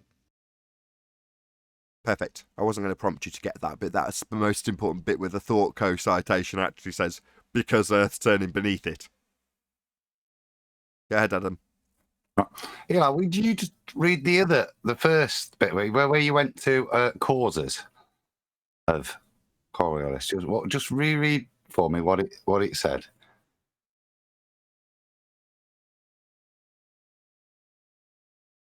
You there, Eli? I think he's just run away. Okay. Elijah. No, my bad. I just got a call. What'd you say? Can you reread the bit that's got Coriolis causes? Can you reread that, or are you on the phone right now? Oh yes, I can read that. So okay. So the main cause of the Coriolis effect is the Earth's rotation. As the Earth spins in a counterclockwise direction. That'll do. We're stopping you. Just read it again one more time. Just the first bit of the sentence. The main cause of the Coriolis effect is the Earth's rotation. The main cause. So there are other causes of Coriolis. Earth-based what are the other causes other than the Earth rotating that mean you can make a sentence the main cause? That implies there are other causes of Earth-based Coriolis. Well, I suppose you could say Sounds that a bit Weasley. Well, yeah, because I could say that if I'm on a roundabout looking at one of the things they detailed, a missile from a roundabout will take a curved path, and I'm experiencing it from Earth. Although they're saying the main causes of Earth Coriolis, though, aren't they? Yeah, but in the sentence right Could it before be that, optics? it says the object is not That also actually something moving in off radius. its course. Guys, can you hear Chocolate talking? Yeah, the prior sentence to that though is the object is not actually moving off its course. It only appears to be doing so because the Earth is turning beneath it. Only appears to be doing so. And then we move right on to, but the main cause of the Coriolis effect is the Earth's rotation. Yo, there's so much juice in this article, right? Because it basically highlights the many ways that the anti-flat earther has decided to go about handling the conversation. So also we ask, well, when a hot air balloon is up in the air for hours on end, why doesn't it land in another spot? Because the Earth is turning underneath. And they reply with, well, that's because the Earth's atmosphere is moving with the Earth. But right here in this article, they say, in the portion that says impacts of the Coriolis effect, some of the most important impacts of the Coriolis effect in terms of geography are the deflection of winds and currents in the ocean. So the first part of that, winds, deflection of winds. Yeah, Chocolate's going to now point out what happened with Kosho, I think. So go ahead, Chocolate. Yeah, are those actual wins or apparent wins?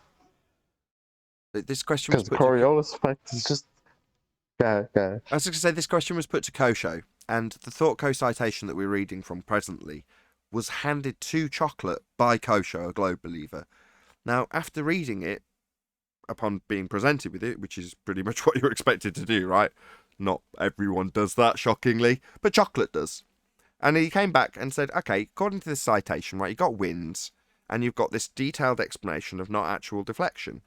So, based on this explanation from ThoughtCo, are we going to have winds that are travelling in a straight line and only seeming to curve because we're turning beneath them? And the answer Chocolate got was... Chocolate?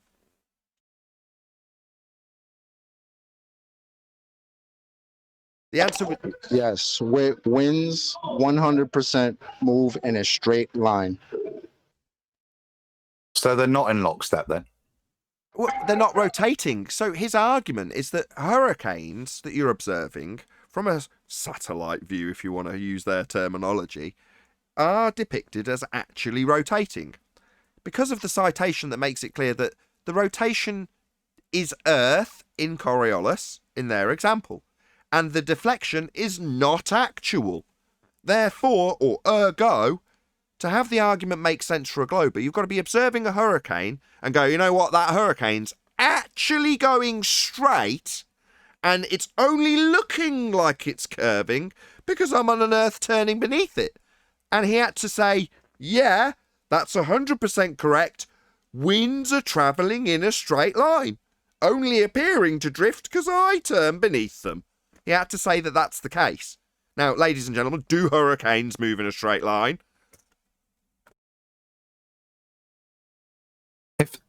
No, I have an objection. I have an objection, but I'll save it for the conclusion of this point. Yeah, on the globe, it couldn't possibly, because it'd have to be in rotation with the Earth, like the angle change. It would have to keep up with. It couldn't go straight. No, stop. You're confusing this effect. Coriolis is a not actual effect. So when you say, oh, it'd have to do this, that, and the other, wrong. Whenever you're detailing Coriolis, it's an effect that you will observe as you turn beneath things. Or to put it another way, the only way to observe this effect is for you to be stood on something rotating, looking with your eyes, describing from your vantage point with your eyeballs what you see seem to happen. Yeah? So, that's what Earth should have. You standing on an Earth that's turning, looking at stuff and going, it looks like it's doing a curved path. It's not actually, it's just me turning beneath. So when it comes to hurricanes, there's absolutely sod all to do with Coriolis effect when it comes to hurricanes. Not actual deflection. What are you talking about? They've got an actual spin, a hurricane. It's nothing to do with you turning beneath it. It's actually spinning. So I'll give you a different example just to make it clear, and then we'll get the objection from John.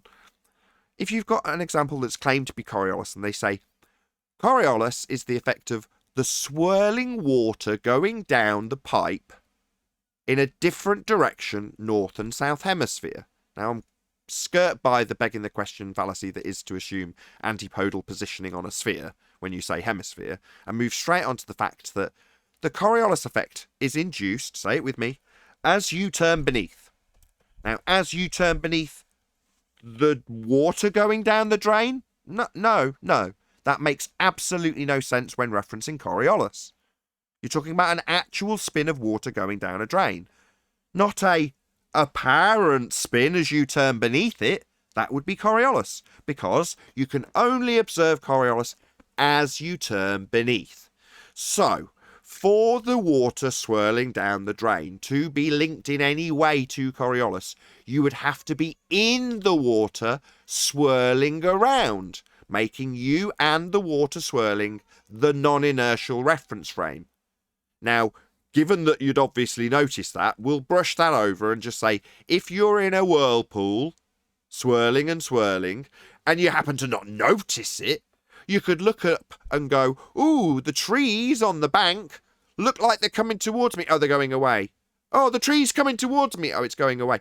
Because you wouldn't realise that it's actually you spinning around to induce this effect, say it with me, as you turn beneath the tree in the swirling water. So the only way swirling water or a hurricane can be described as being an effect of Coriolis is if you're in the hurricane spinning around with it, making you part of a non-inertial turning reference frame and describing the effects that you experience as you turn in the hurricane. Therefore, you can describe you turning beneath, or in fact above, a house. Oh no, the house is coming towards me. No, sir, you're actually in a bloody hurricane spinning around.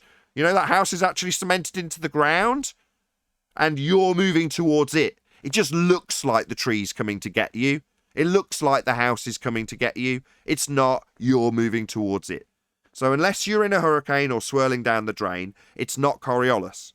But the convoluted anti-flat earth rhetoric is to take an effect that's not actual and transpose it, because it's sometimes used the word force in the description to make it something that can do things. It can make water swirl. No, it can't. Coriolis is not actual. It can make hurricane spin. No, it can't. Coriolis is me underneath something looking at it seem to curve. But they've transposed this description, which has the word force in it, to give them a non-effect. We don't see any of this crap. It's not turning underneath. John, you had an That's objection. why I think you got to stress the thing that it's an optical illusion. It is, John. and it's said that way in the Thought Co. An illusion is the word they use. John, did you say you had an objection? Yeah, the Coriolis argument is begging the question of an axis, and I think that's one of the reasons they've convoluted a second order argument. You need to measure a radius first before you can really start talking about an axis of any kind. That's very correct. All of my detailed hyperbole, I smile every time John says that. I'm sitting here while he's saying that thinking this is epic.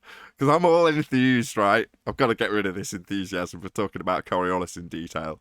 Great, I can do it now. That's fantastic.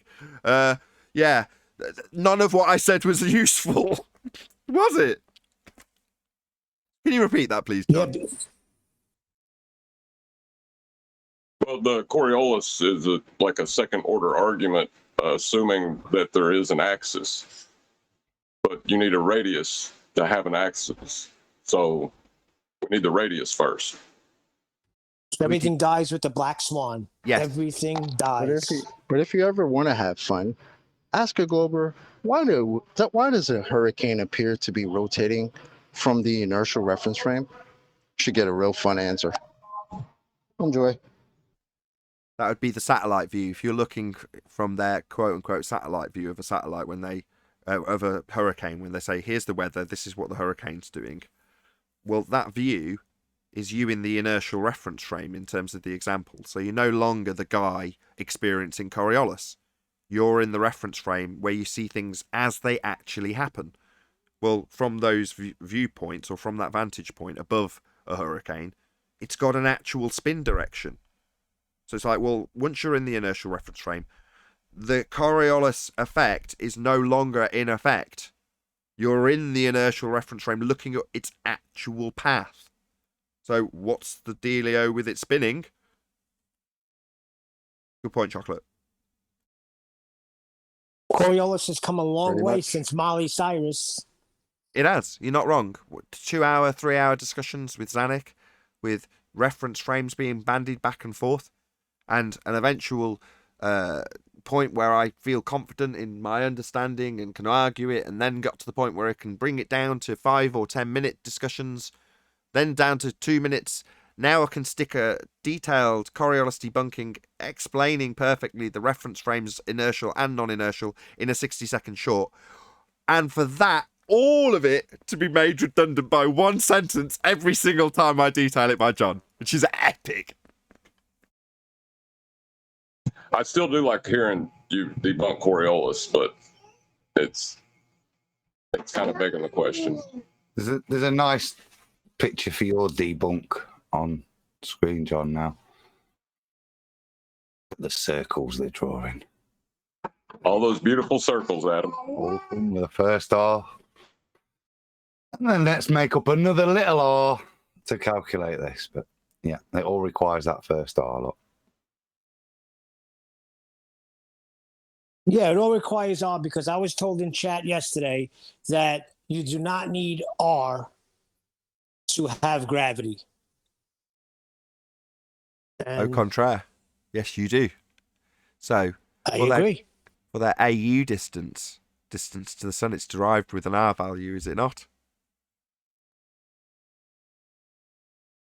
You've not got this one, John. You've got this with Yes, your that's M on it. correct. Yeah, I was about to say, what do they think the M2 value is in Newtonian, or the M1 value in Einsteinian? That's the.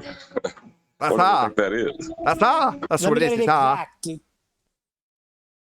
The exact thing was R is needed for gravitation, not for gravity. That's what I was told. Yeah, I was thinking it had to be bendy space time.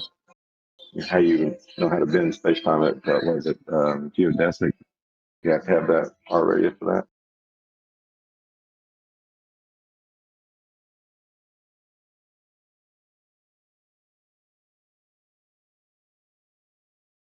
That's a good term, R-rated.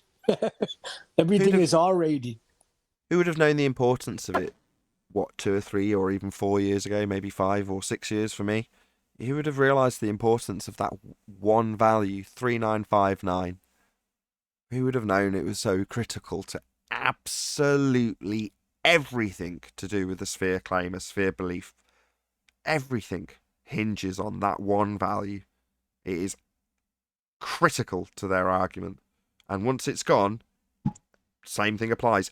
Everything about the argument fails. Everything about a globe argument in every respect needs R. And without it, you've got no gravity, you've got no axial rotation, you've got no distance to the sun, you've got no curvature, you've got no horizon. You've got nothing on a globe anymore. Zero. Without R. Well, the hardcore globers realize it, I think. And the anti-flat earthers realize it, but they don't ever talk about it. But the people that truly believe they're on a globe, believe that there's a radius they can measure. I think Rumpus knew. I think that's why he was so scared all the time. That once that R is discovered, that it's all over. He's the one that started that they've never claimed that the horizon was geometric. He did start that very early. What, lying? Yeah, that's why it doesn't come here anymore. My wife asked me the other day, she's like, Rumpus will come back on and blah, blah, blah, blah, blah. I was like, no, he won't. I've banned him. She's like, why? It's because he kept lying. She's like, he kept lying? Yeah, that's the only reason he's not welcome here anymore. Oh, that's the funny thing, too. This Marta Fox lady that I was dealing with in chat yesterday on your re-up of the show the day before said that all flat earthers do is lie. It's kind of like projection. Yeah, they're the king of projectors, mate, aren't they? They preemptively project. Yeah. That's what they do. Yeah. For what they're about to do next, yeah. So they'll call you a liar and then go on and lie. Yeah.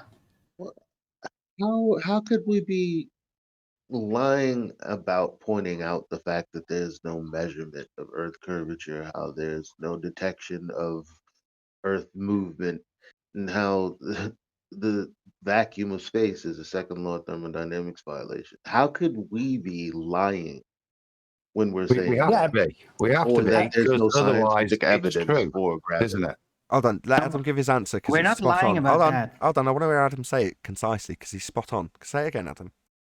It has to be that we're lying. Otherwise, yeah, they have to accept the truth that there is no evidence there. So you can either do one of two things. You can either go and look and confirm there is no evidence, or you can switch that little switch in your head, the cog this head, and say, you're a liar. And that's how you can deal with the pain, by vilifying me as a liar. And Yeah, it's the guy- painful. Right, 'Cause or- I've seen that pain in my face. It's Yeah. hilarious. Yeah. The guy did it yesterday, right? That's this again part of the anti-flat Earth breeding. So when I say to a anti-flat earther, this isn't how we see the world, he says, wrong, it is how we see the world, because he's bracing against me, and an acceptance of what I say is essentially admitting defeat. So he has to cognitively brace against what I say. Now, it makes no difference that he himself will say in pretty much identical terminology, I can't represent how I saw this observation, therefore I'll represent it in this different way that isn't the way I saw it. He can say those things to me, and me say, that's what I said, but you disagreed with me when I said it, but for you it's a justification for presenting something that isn't how we see the world. So in his mind, anti-flat earther that is, he's got to brace against my rebuttal, even though he's saying the exact same thing. The problem is that when I say it, his worldview ends. When he says it, it's a justification, it's perfectly reasonable, because he's on a globe. Right, he can't be caught agreeing with a flat earther being right. That was painful yesterday. Well, he said the argument wrong too. Like he was not doing it well. Right, but it becomes more about who is saying what rather than what is correct and what is not, right? Because Nathan already said it. He can say it about his standpoint as much as he likes. It's no issue. But if Nathan said it to him in a part of the argument, then it is an issue because you, as a baller, as an anti-flat earther, you can't be caught in a conversation with a flat earther being right about something in that moment. You have to interrupt it. You have to move it on. You have to deflect it. Was he trying to say that this is what he was seeing with his eyes? What he should have showing said. us from outside of himself? What he should have said is it is an objective explanation of the geometry we experience in our subjectively. But that's where the black swan destroys that because it's a geometric claim.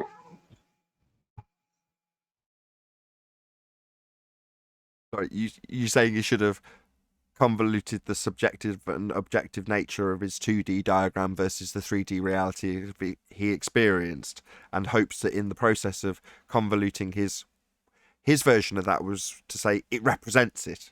That's the word he chose to basically decipher what you've said in a more it's just a representation. Yeah, that's my argument. It's not what we see then. You're representing what we see in 2D. That's my point. When I say it, no, flat earther, wrong, talking shit. That was his response. When he says it, I can't see the world in this way, so I've got to put it in this way that I don't see it. It's 2D, and I don't see in 2D, I see in 3D. For him, that's all good. Yeah? But not what is capable of being seen when you've got a geometric horizon claimed to be blocking light from a lighthouse. It's like, no, this side profile view isn't the way we experience the world, but you need it to be the way we actually experience the world, so that you can claim the horizon's a sphere edge. And we've debunked R. So you've got no claim of horizons being physical anymore, but that's precisely what that dude did. And 60 attempts of me saying, yeah, the depiction you've given us isn't the way we see the world. And I believe 3 repetitions from him saying, this diagram isn't the way we see the world. He still wouldn't accept that it wasn't the way we see the world. And don't forget chocolate. Don't forget chocolate had some too. So there's probably about 70 or 80 renditions. I think it was 60 total. I was counting them off. I like counting them off. How many times can a stupid idiot assert the same thing and have it proven wrong? Well, in that case, about 55, 56 from me, a few from chocolate, and 2 or 3 from himself. Which is the best bit when they say it. This isn't what we actually see. I couldn't do that. Yeah, that's my point.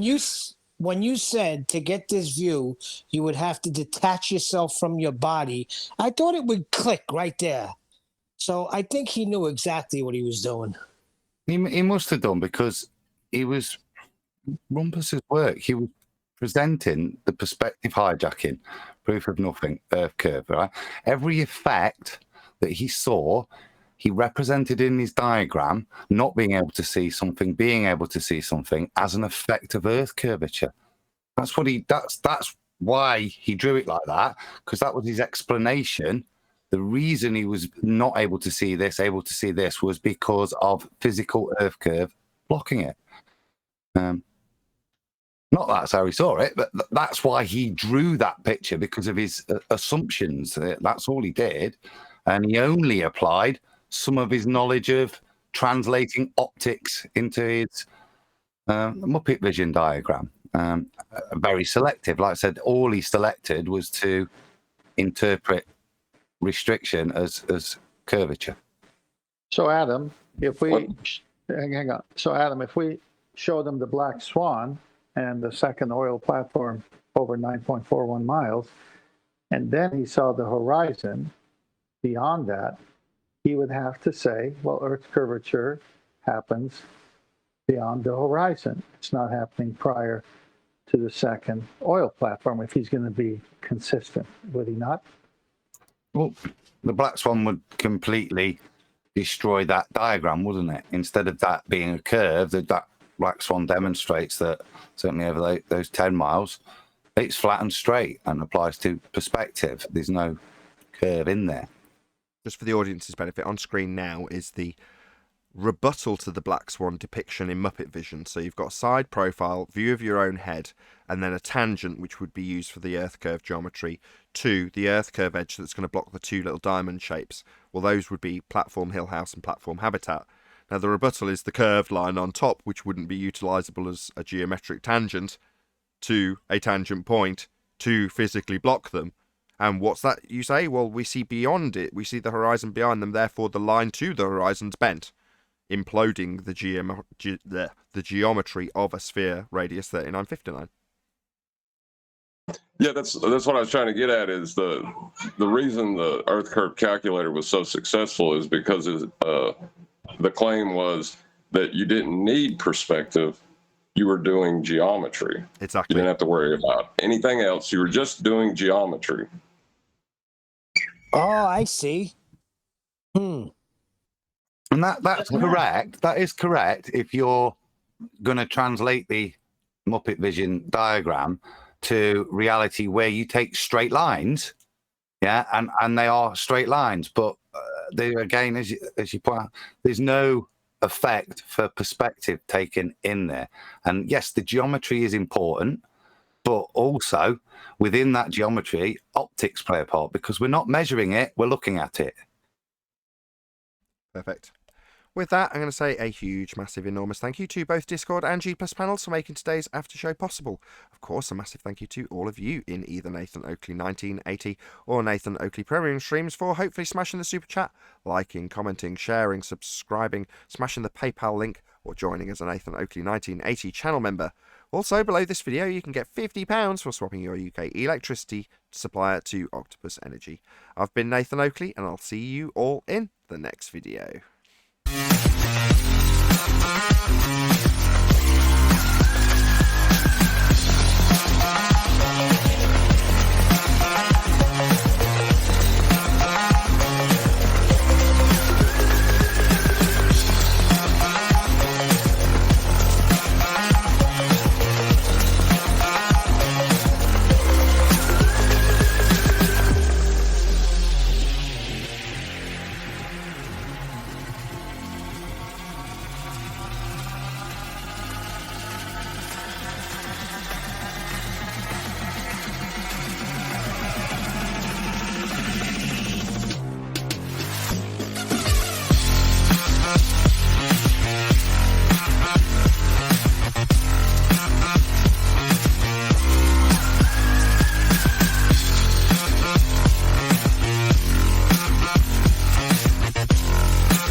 What a lovely day!